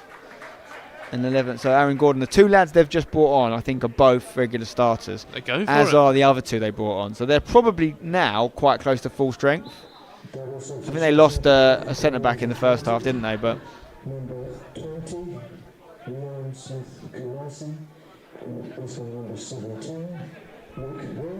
we get pushing the back there for me. Get there, Peds. Good turn. Grazer looking to get back in this side. Lot of space in the middle for him here. He's going to shoot it. If we keep allowing these shots from distance, they're going to hurt us eventually. Played Dover a few weeks ago, and they were going in every single time they shot from these angles.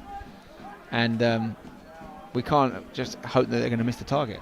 There just seems to be a pocket of space in there that I think in that first half I felt Matty Waldridge was a little bit deeper and sort of stopping that. I don't know if he's going to revert back to that, but it just feels like there's that little hole where they're coming up, and if their shooting was better, they'd have a goal. I feel like, you know what this game's calling out for right now, and I know he's not going to... Jermaine's been beaten here.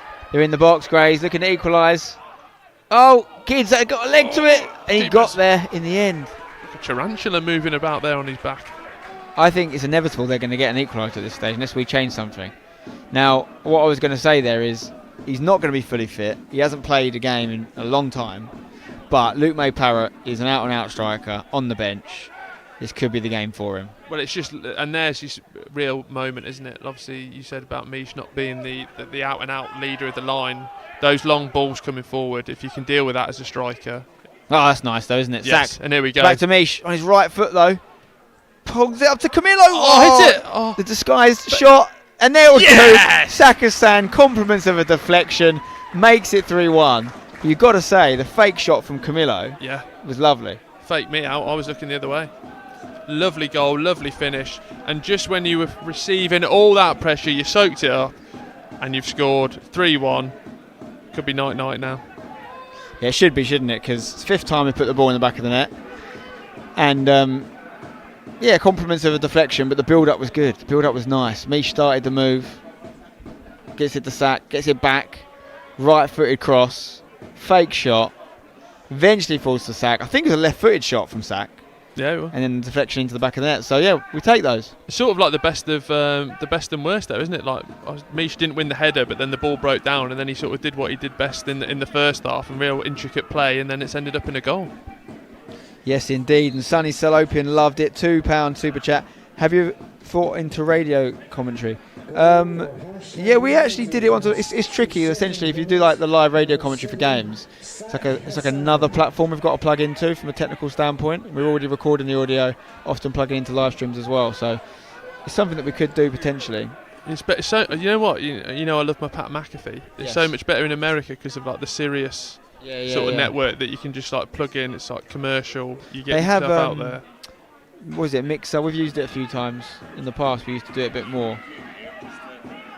Something we should potentially look into. Not always got the best internet connection on some of the away games, but home games we could definitely do it. But yeah, I feel like Spotify need to look into it more as well. You had Twitter Spaces, didn't you, as well? Yeah, but like Spotify put like a live broadcasting thing out, or plug into a live scores or whatever provider you use. And the question is, has that third goal just sort of squashed Grays' comeback that was on? To be honest, wasn't it? They were finding some form.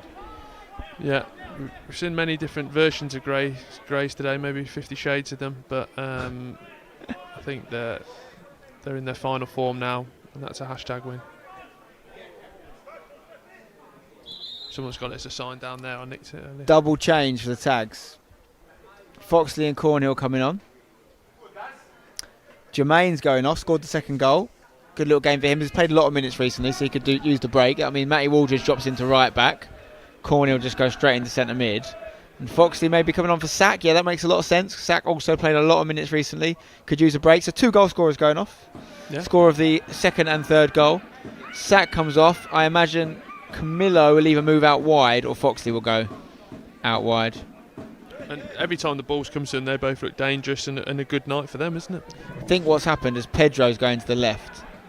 Yeah, he's just been summoned to the left there. Foxy's gone to the right. It's just Luke May-Parrott left on the bench. We've got Haysom too, but I don't think he'll be used unless there's an emergency. Wise Face, 41 months a member. We love that. Come on, you yellows, up the tags.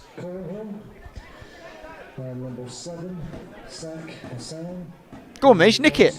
Nick it. Left foot shot. He wants it. He's thinking about it. Goes over to Nathan Smith. Whoa, that's got to... Is it not? No, that was a good tackle for me. Are you sure? Yeah. Look, I've been this referee's biggest critic so far in this stadium, and I think that was a 50-50 deflected off the hashtag player, and a right call. You might be right. You know, I'm not too big to admit that. You sat here in a tags hat with a tag visor on.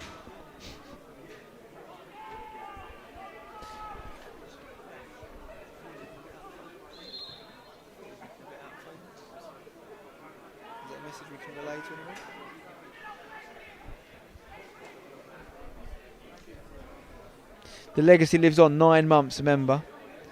Up the tags, deserve that goal. If you'd got pregnant when you first became a member, the baby would be here now. That's how mental your commitment to us is. I really need to renew my membership. Loose ball there, Grace just seemed to have, like that little spell that they had where they could have capitalised and got an equaliser. Referee. Ooh. I think that was a free kick, don't you? No, You're not having it. I like having a sort of a less biased commentator next to me because they get to just check whether I'm a lunatic or not. You think that wasn't a free kick? No, I have to sit every Look at that lovely ball. ball in. Oh, me, shoot it! Hit it, Camillo!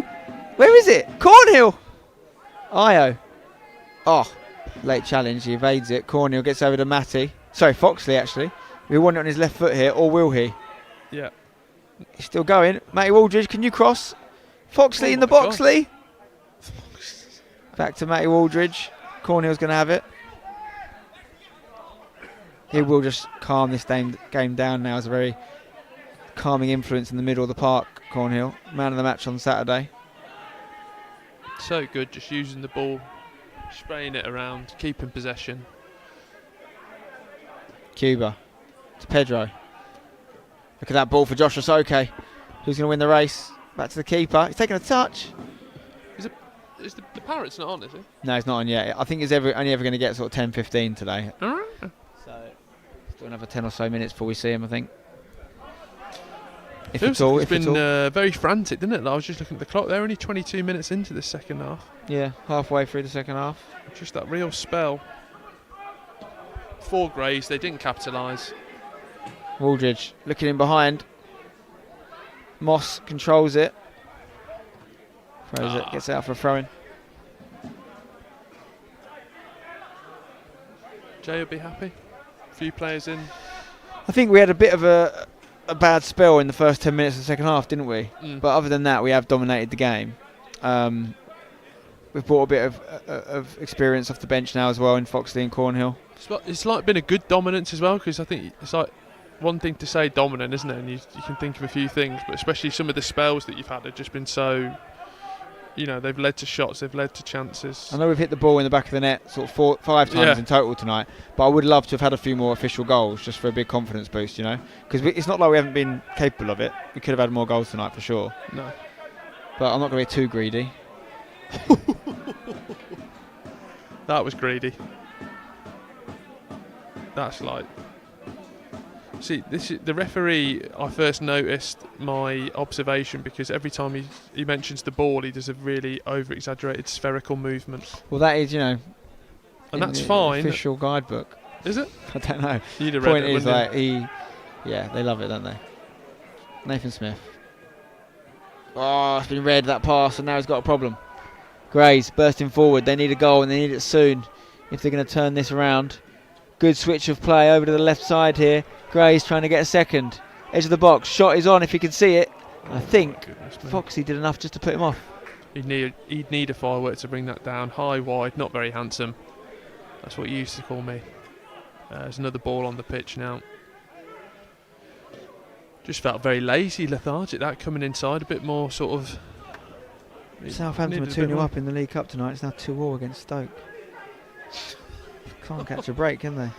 I got big problems with Russell Martin. Really? People used to say he was my lookalike. When I used to have the fuller beard, I've got a bit of grey now in the beard, but when it was full dark, I used to get Russell Martin a lot. Do you know who he's... Well, I heard this on... Having it? You? Yeah. No. Russell Martin, before that was Xabi Alonso as well. That a lot. Brad Pitt as well. Like the haggard versions, maybe. Yeah. No, never Brad Pitt, but I did get the other two genuinely. I also invented the phrase "not too Xabi Alonso." No, I did. I think we've had this conversation. We've had this conversation, and I've 100% invented that phrase. No one had ever said that in the world before me. Do you know what? Someone and I can prove it.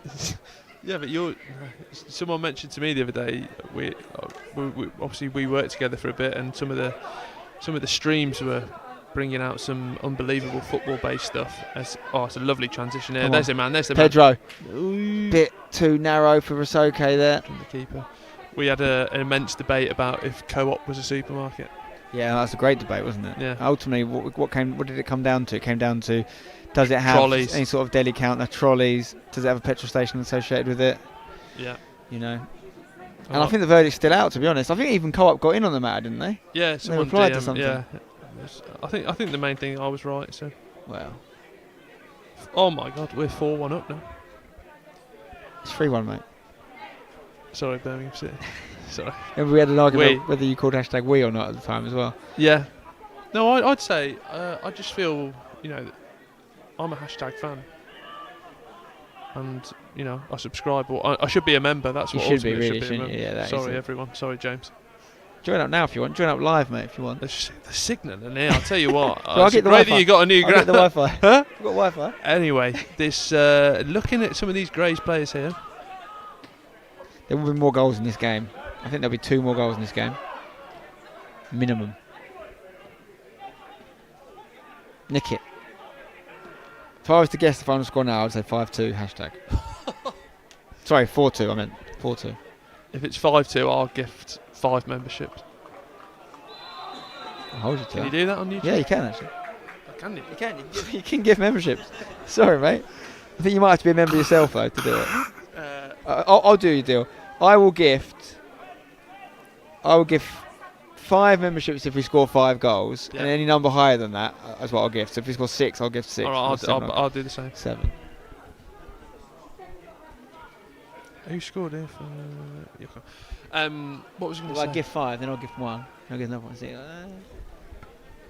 So let's just score 5 minimum, and we get some free gifts, guys. Anyone in the chat wants to match that, or lay the gauntlet down? Any of the members want to get some more members involved? Let's encourage it.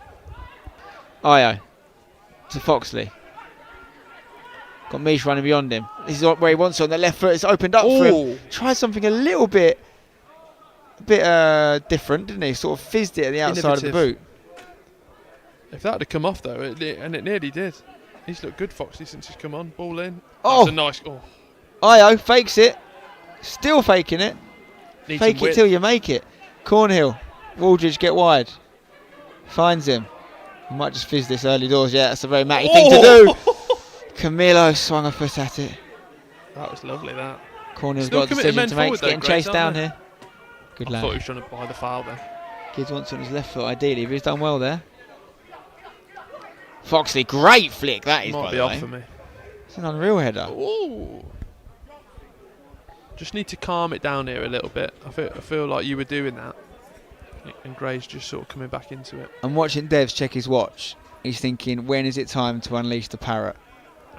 Open the cage. I feel like you'd have owned a parrot in your time. I've had a cockatiel and a couple budgies. Never a parrot. No? No. I feel like you'd have I've done got it. one actually. His name's Luke May Parrot. I don't own him per se. No. He's all of ours. Yeah. But his Devs is literally on watch duty constantly. He's thinking, what is the right moment to open the cage door? The AstroTurf has been sprinkled with birdseed.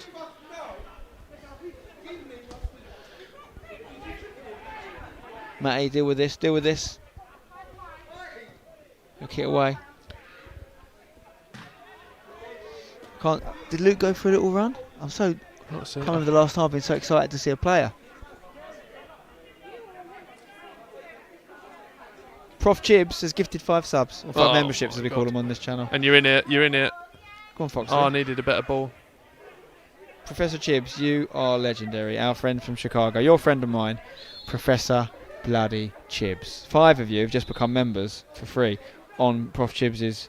I should have been watching. Aidan Griffiths, Aaron Cameron, Jesse Garcia, Leyland W and Blocko 11. You're now members. You're going to get to watch these Tuesday night games live with all the other members. Very intimate setting, like you got one of the tickets to one of those intimate performances, like a stand-up or a musician is doing a little intimate tour, and a very very invite-only vibe. That's what we do on these Tuesday nights, Will. But the worst thing at those gigs is if they go, I'm going to do one acoustic, guys. Everyone, shh. I'm not doing any of the ones you know. Yeah, exactly. Yeah, I went to a Marcus Mumford gig, and he performed the last song, and everyone had to be quiet. And I was just like, this is a bit unnecessary, mate. 40 quid a ticket here. Oh, really? Take the piss. Not Mumford and Sons, Marcus Mumford. Yeah, Solo. girlfriend loves him. A bit too much, actually. Well, Aaron Gordon down here. Now, you'll know more than this, but if he's come on, he's a first team player. So no, it's not. It's number 10 actually.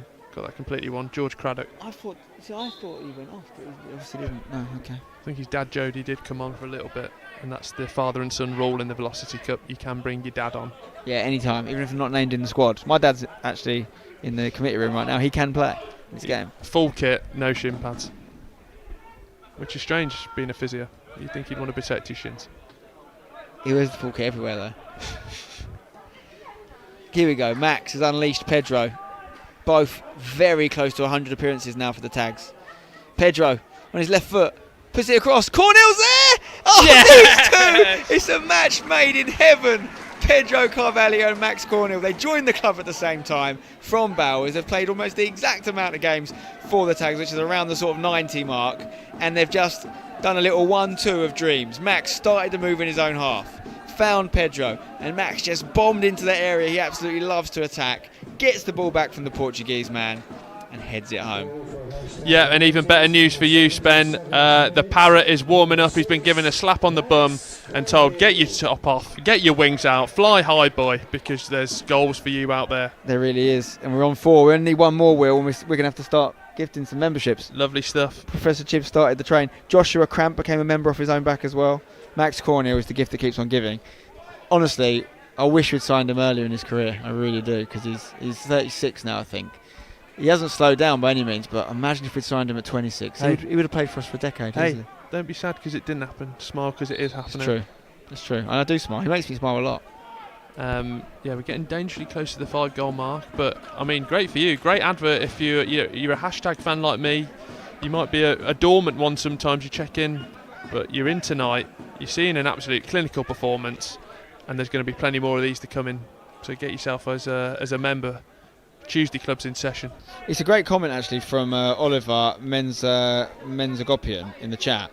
Max Cornell surely a shoe-in for Player of the Month now. He's been elite this month. It's the last game of the month as well, so it's the perfect time to do it. But he's been a joke. By the way, Will, I haven't told you this. You get to choose Player of the Match tonight. Really? Yeah. Oh, wow. Got a bit of time. Still got another 10 minutes or so before you have to start thinking about it. I've chosen. He's not on yet, but it's the Parrot for me. Can't tell you why. I'll tell you later for personal reasons. The Parrot will be released very soon indeed. You can release parrots, can't you? Budgies, if you release them from a cage, that is a problem off your own back. As in the pigeons are just going to do them? Well, yeah, your budgie goes out, they ain't coming home. No. Pigeons probably, ironically, will come home. You go to certain parts of London and they have got like wild parakeets and things, like green ones. Can I shock you? Yeah. We live in Highbury. Got some? Probably about 15 to 20 that live outside in the trees. Here we go. Luke May Parrot. We've been speaking about a couple of... Is it ornithology? Is that birds? Ornithology? Can be tonight. A couple of ornithologists in the room here. And I've just seen a wild parrot of the Luke May variety. Blue and yellow feathers. Ready to run free and fly high, as Will says. Camilo going off. Got himself the first goal of the game. Maybe the best goal of the game? Yeah, oh, definitely. The way he shimmied in and out, and he just looked so it felt like a goal all the way through, even though he was beating 2 or 3 players, and the finish left the keeper on his arse, and a great goal. Luke May Parrot playing his first minutes of the season.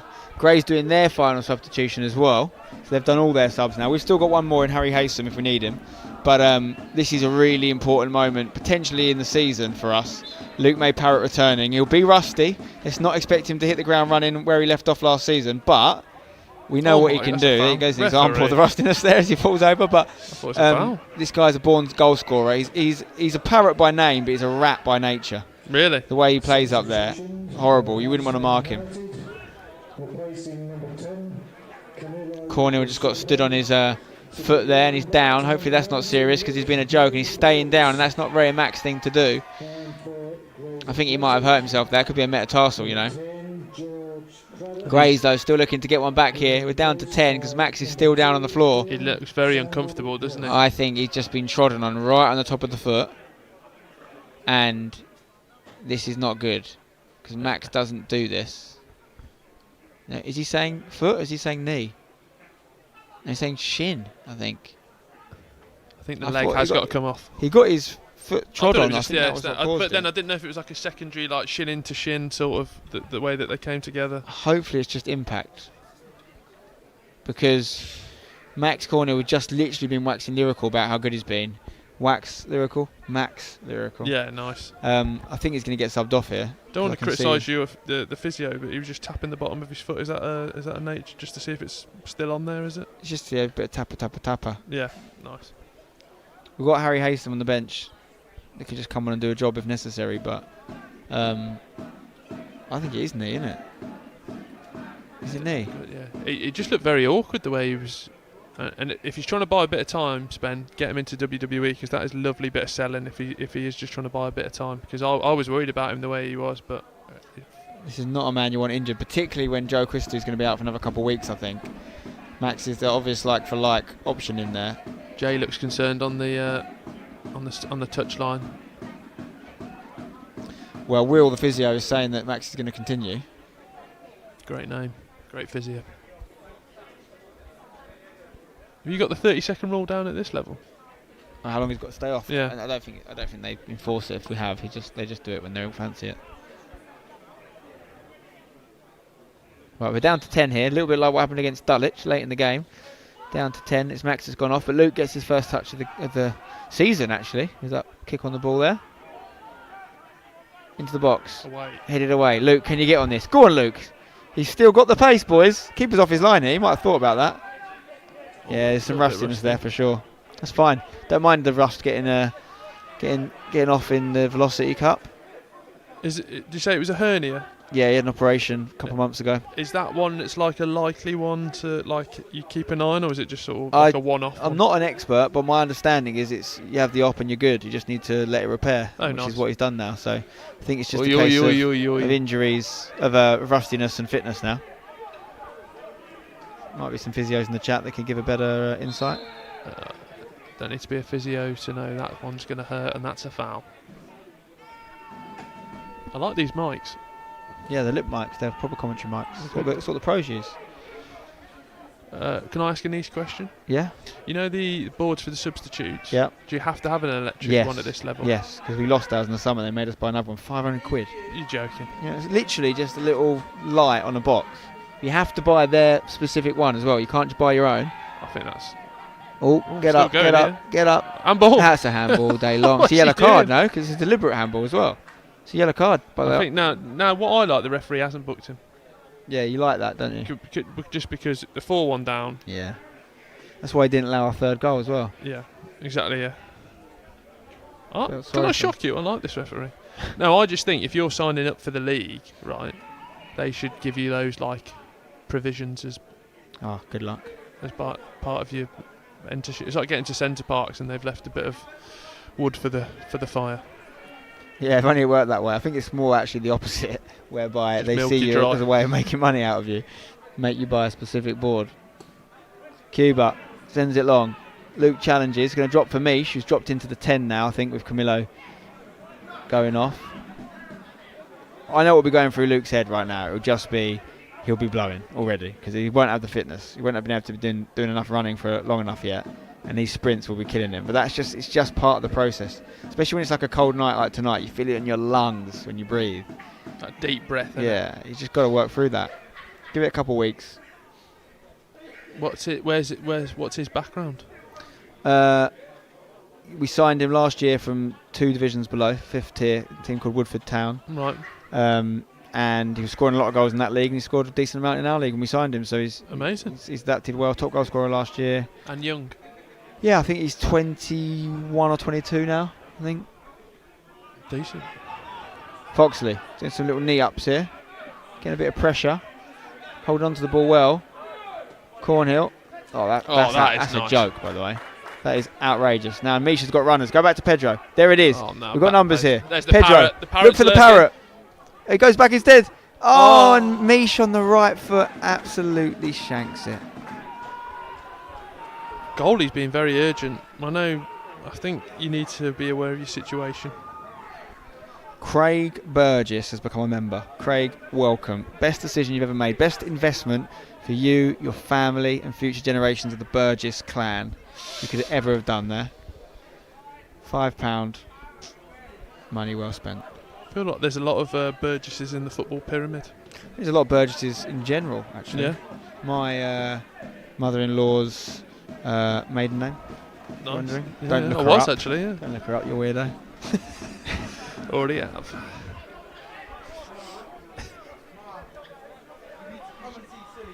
That's not a foul there, ref. Let the boys play. I still think Luke's going to score, you know. I think it's going to pop up to him, and he's going to do what Parrots do. Who scored the goals? Mish. First goal was Camillo. Second goal was Jermaine Anderson. Third goal was Sack. Fourth goal was Cornhill. 4 different scorers, and only one of them on the pitch right now. Max has sort of stepped into the 10 as Misha's dropped back a little bit.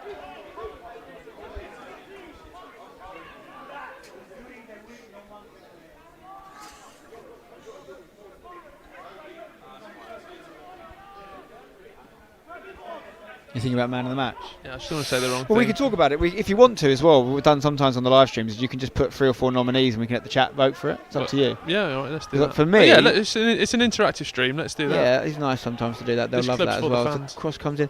I would say for me, I would look at Camillo for the first goal. I think Camillo was quite involved in this game. I think Pedro played a big part in the game.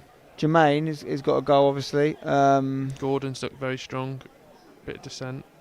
Niall, who was filming my stuff, he really liked Josh at left back. Yeah. You choose 4 nominees if you want. You don't have to choose 4, up to 4. If it's just 2, you can just choose 2, and we'll let the members decide. Obviously, Matty Waldridge, Iola Koga. Well, everyone's been solid tonight, really, haven't they? Yeah, I'll just put all 11 up if that's okay. We can do that if you want. No. Actually, can you do 11 on a poll on YouTube? Should we try? It's not even 11, is it? Because we've done subs. It's 14 players tonight we've used. No, I'll go definitely Camillo. Okay, Camillo's nomination number 1. Pedro Carvalho, I think that's a good choice. Number 2. Jermaine Anderson. Number 3. I feel like Matty Ward. Between Matty Ward. Matty Waldridge did play that switch for the Pedro goal, but let's go Matt. I feel Nathan Smith's been like a silent assassin, like done all the stuff that you want to, and it's like unsexy stuff. It's the thing with Nate, he does that every single game, and he almost never gets his flowers. You know what? Because it's the Velocity Cup. Let's put Nathan Smith in there as well. Fair play. So it's 4. No, Matty, not Matty. Did you say Matty? Do you want me to put Matty in? No, there? I'm just. I've not put 4, Matty. didn't you? Yeah, okay. yeah. So it's Camillo, Pedro, Jermaine, and Nathan. Is that all right? It's fine. I'm not you're really. You're the boss, mate. You're the boss. I don't want to. So James, you got that? Yeah. They're the 4 nominations, and you guys are going to get to decide the winner live. Max Cornhill has come on and been a bit of a joke, but you can't give it to him again. He has it every week. He's actually now got the level most man of the matches in hashtag history. Just this weekend, he hit 10 player of the matches, which is the same as Toby and the same as Tom Anderson. Max has done it in the least amount of games, though. So objectively, you could argue, well, he's certainly the best at getting man of the matches, pound for pound, of anyone we've ever had. Was it true that in the early days of hashtag that you used to give yourself man of the match and people had to say... We used to vote for it. But I heard that you had to stop giving it yourself. I don't think I ever got it. I got it for my hat-trick in America, actually. I remember that hat-trick. It was an imperfect hat-trick, as you guys know. Go on. Oh, left-footed curling effort from Foxley there as we approach injury time. The vote is out, guys. You've got a chance to vote now and decide tonight's player of the match. 4 nominees decided by my co-commentator tonight, Will Brazier. He very humbly allowed you guys to decide the winner. Well, it's great to be able to watch this game on YouTube on a Tuesday night. Fireworks going off in the background, and it's been a display that you'd want to see. And here come Grays on the counter-attack. They've got men over as well. No more, boys. Nothing silly here. Steady the ship. Cuba have some defending to do. Edge of the box. Chops it back. Cuba standing his ground. They're working, but there's too many yellow and blue shirts there. Mish heads away. Great, he's going to nick it here as well. Good great work from rate from hashtag as well. Luke on the turn. It's all right. Every single time he gets the ball and it doesn't work out, that's a bit of rust we're not going to see again. So I'm fine with it. Nice though. Everyone in the box, everyone defending back there. Even at, I forgot the score nearly for a moment. Even at 4-1. Still coming forward here, Grays. They're not giving up, even though it is pretty impossible for them to progress now in this tournament. Hashtag will be worthy winners. And I'll take this chance one more to remind you why you might want to become a member. This has been open to everyone to watch tonight, but normally these are member-only live streams, and we're going to be doing them every Tuesday for the next 5 Tuesdays minimum, probably more than that. As it comes in, back post, Foxley! Yes! It's his first goal for the club! Darren Foxley gets his first goal, and we said there'd be 5, Will. There's been 5. We've got to give 5 memberships. I need to get a gift. Just as we're talking about it, then we're going to give 5 memberships if we hit 5 goals. So, 5 of you are going to get a free membership now, and that's going to allow you to watch all the member-only streams, all the men's home games that we've got coming up on the Tuesday nights. You're going to get the women's matches on Sundays that are home games. We've got some big ones coming up this month, including FA Cup this Sunday. You're going to get reserve games when they happen on Friday night. So many games, well over 10 games a month often. Definitely will be this month for just £5. So we're going to gift 5 memberships right now because we scored 5 goals, and that was the agreement. 5 memberships. Wow.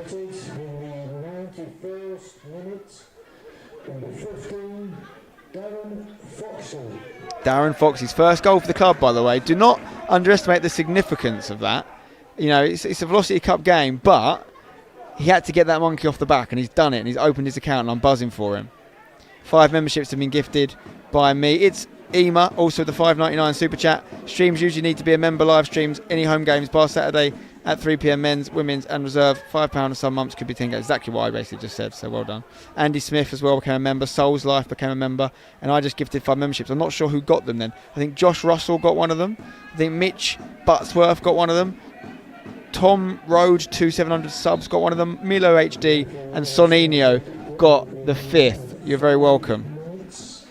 See, this is where the referee needs to just have a think. He's added 5 minutes on.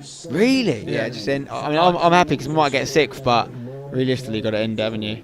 I think it's just a bit of common sense, though, isn't it? Should we close the poll as well, James? It's a clear winner.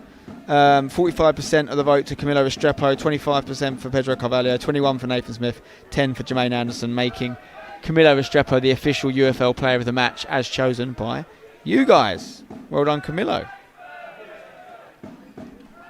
My payment is processing. That's all right.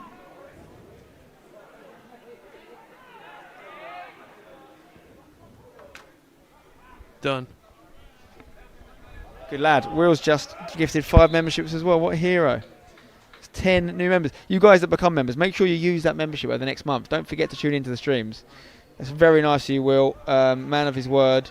He is gifted a membership, and Josh93 has become a member, and front-facing Brian has done the £5 super chat. Here's my contribution to the 5-1 thing. I rate that from you. And then Tyler Hughes, Coffee Cam. Oh, Coffee Cam. No, Kofi Cam. Kofi Shaw was a player we had in the academy, wasn't it? Adam Jones, David Clark, and Adam Davies, all members now, thanks to Will Brazier. Very nice. What a day. What a time to be alive. It was Tuesday night, under the lights. Oh, a bit of a late one there. Can we get another one? Foxy on the turn. Can we be really greedy and get a Luke May Parrott return goal? You know, I know you want another goal, but it just feels a little bit silly. Just like end the game. No one is benefiting. Maybe the Parrott will benefit from this. That's all we could possibly need at this point, isn't it? Yeah. It's a Parrott goal. Just needs to be right place, right time. Pop to him in the box. He wants Can it he on get the edge. He's got so much space on it's the not edge. a bad ball. It's in. It's gone in. It's another one. It's Misha Jamaili. But you got to say, goalkeeper error. Goalkeeper error. Goalkeeper howler. I mean, sometimes you'd think he was going to sort of make it a bit of a foul and try and make a meal of it. He's just stayed down, head in his hands. He's trying to get some sympathy from the referee, but we all know what that means. Well, let's focus on the positives there. It's the Josh Rosoke cross. Yeah, really good area. Difficult for the goalkeeper to handle. Could have gone short to Luke to give Luke that chance of a return goal, but instead he whipped in an unreal cross, which ultimately led to a goal. Mish gets another goal for him this season as well, which is great. 6-1. Feels a little bit harsh on Grays because they came out in the second half so strong, but if you actually take the balance of the whole game, think about that first half. Think about the fact we've actually put the ball in the back of the net 8 times tonight.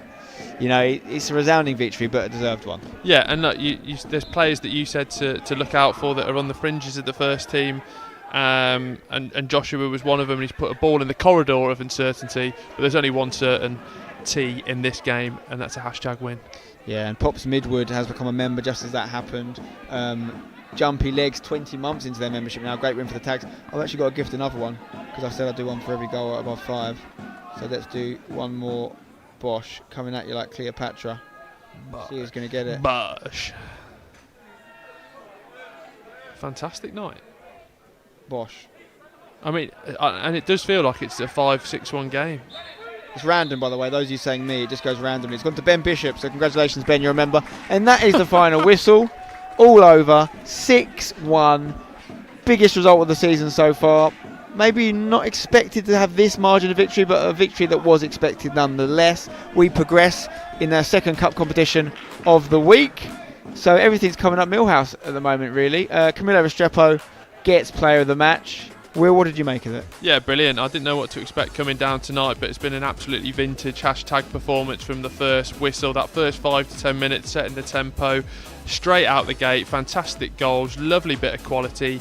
Apart from a 5-minute spell in the second half where Grays did score, it's been all hashtag United, all quality, all control, and it's been a really, really good night. And I think it's a really strong testament of how far we've come. Those of you that have been on the journey with us for a while will remember a couple of years ago, Grays were a big sort of promotion rival of ours. Lost a couple of games to them in the 21-22 season, I think, certainly one. And I mean, that was not much of a contest, really, was it? No. No disrespect to Grays, but we've improved a lot since we were rubbing shoulders with them. So, but then you do look back at sort of key moments during the game, don't you? When they had that one-on-one chance, when it was at 1-0, when they made it 2-1, and they had a little bit of possession. But it just goes to show the testament of the team and the strength from tonight that you know they've come out on top, but not just by 1 or 2 goal margin, by 6, which I think is really deserved, to be honest. You know what's nice about that? 6 different goal scorers tonight as well. You don't see that often. Billy Rowland has gifted 5 subs as well, 5 memberships, I should say. Tanga, Synth3, Brooko, Roeki and Spiko, SPKR, have all become members thanks to Billy Rowland. So Billy, that's very nice of you, my friend. All you guys are the memberships. We expect to see you on the next stream, which will be, I think, Sunday for the Women's FA Cup game. We haven't got a game Friday, have we, for the Rezzies? No. Maybe we do, maybe we don't. We've definitely got a home game on Sunday for the women. And as I keep mentioning, every Tuesday for the next, I think, 4 or 5 Tuesdays, and maybe more, because we've got 2 more cups we're going to get drawn in now as well. We're going to have home games that will be streamed. In fact, next Tuesday, a week tonight, Southend United. Yes, wow. The Southend United, former Championship side, now National League, but Championship side when I grew up in Southend, come to play us here at Aveley. Our first ever meeting with Southend's men's team. We have played their women. We did beat them 17-0 in the FA Cup, but as we know, our men and women's teams are on very different journeys, and it's all going to come down to what sort of team they send, Will, because if they send a strong team, it's going to be a tough game. But it's the Essex Cup that we got to the semi-final in last year, played Colchester in it last year, so we've had 2 big draws in it back-to-back years, and you can watch it all. You can watch it all live, members only. Tonight was a one-off. Sunday will be members only. Tuesday will be members only. Every Tuesday for next month will be members only. So this is your chance to become a member. And those of you that got gifted memberships, use them. I recommend it, and see if you want to renew it next month. Likewise, FIFA Mobile Gamer, and I thought he'd gifted memberships. He's not. He just said the same thing in the chat loads. So he's watching from the start. Well done, mate. Proud of you. All right. Anything else from you, Will? No, I just think that sometimes it's just like, I've come down here to see you, a mate who owns a football club who's just won 6-1 in the cup. It's about taking a step back, isn't it? What a wonderful club to be able to view the game live on a Tuesday night, watch it, and if it's your first time watching, you know, there's going to be more performances like that, more streams to get involved in. I just think it's a great advert for football, not just necessarily non-league football in general. So I'll always be a tag. Viva la tags. Up the Velocity Cup. And we're on camera now as well, by the way. They can see you. So, you know. Do you want me to hashtag it? No, that's up to you, mate. We used to enforce that sort of thing. We've mellowed out a bit now. Yeah, you are getting a bit mellow in your old age. We were quite tribal about that at the beginning, but don't forget to hashtag it. But yeah, you're right, mate. It's nice, very nice words from you, and best of luck to you as well in everything you're doing with Goldbridge and whatnot. Birmingham Thanks. City, obviously. Just won 7-1. Oh, you beat us. Yeah. 1 goal more. I've got to give 7 memberships in the Birmingham City chat now, so I am skinned. But yeah, thanks for coming down, mate. Good to see you. Thank you, mate. And you can follow Will, search Will Brazier. I don't think there's any others, is there? Probably a few, actually. There's a Jeff Brazier that does obviously the non-league stuff. We know of Jeff. I used to be taught by Mr. Brazier at school, actually. Did Shout you? out to Kevin Brazier if you're watching. Probably be about 60 now. Nice. He was actually that was my form tutor, but he was a teacher in, I think, of, I want to say history, but I can't remember. Kevin Brazier, let's know in the chat. He's just gifted 5 memberships, actually. Thanks for the shout out, Kevin Brazier. All right, guys, thanks for watching, and we will see you soon. By the way, if you did watch tonight, you had a blinder, because we're actually not making a normal video out of this. It's going to go. Those goals are all going to go in a highlights package probably before the next game. They'll go in a little 2-minute sequence. We might make a video. We'll talk about it in the Probably office tomorrow. Probably a 3-minute sequence, that amount of goals. It might have to be. There's a chance that doesn't become a video in its own right, so you might have just watched a sneaky one you didn't realise. But thanks for watching. We'll see you on the next one. Until next time, Don't go changing. Up the tags. Don't forget to hashtag it. Up the blues. Up the yellow and blues. Up the claret and blues. No, Up all. Not for Aston Villa. West Ham. don't ruin a good night. See you later, guys.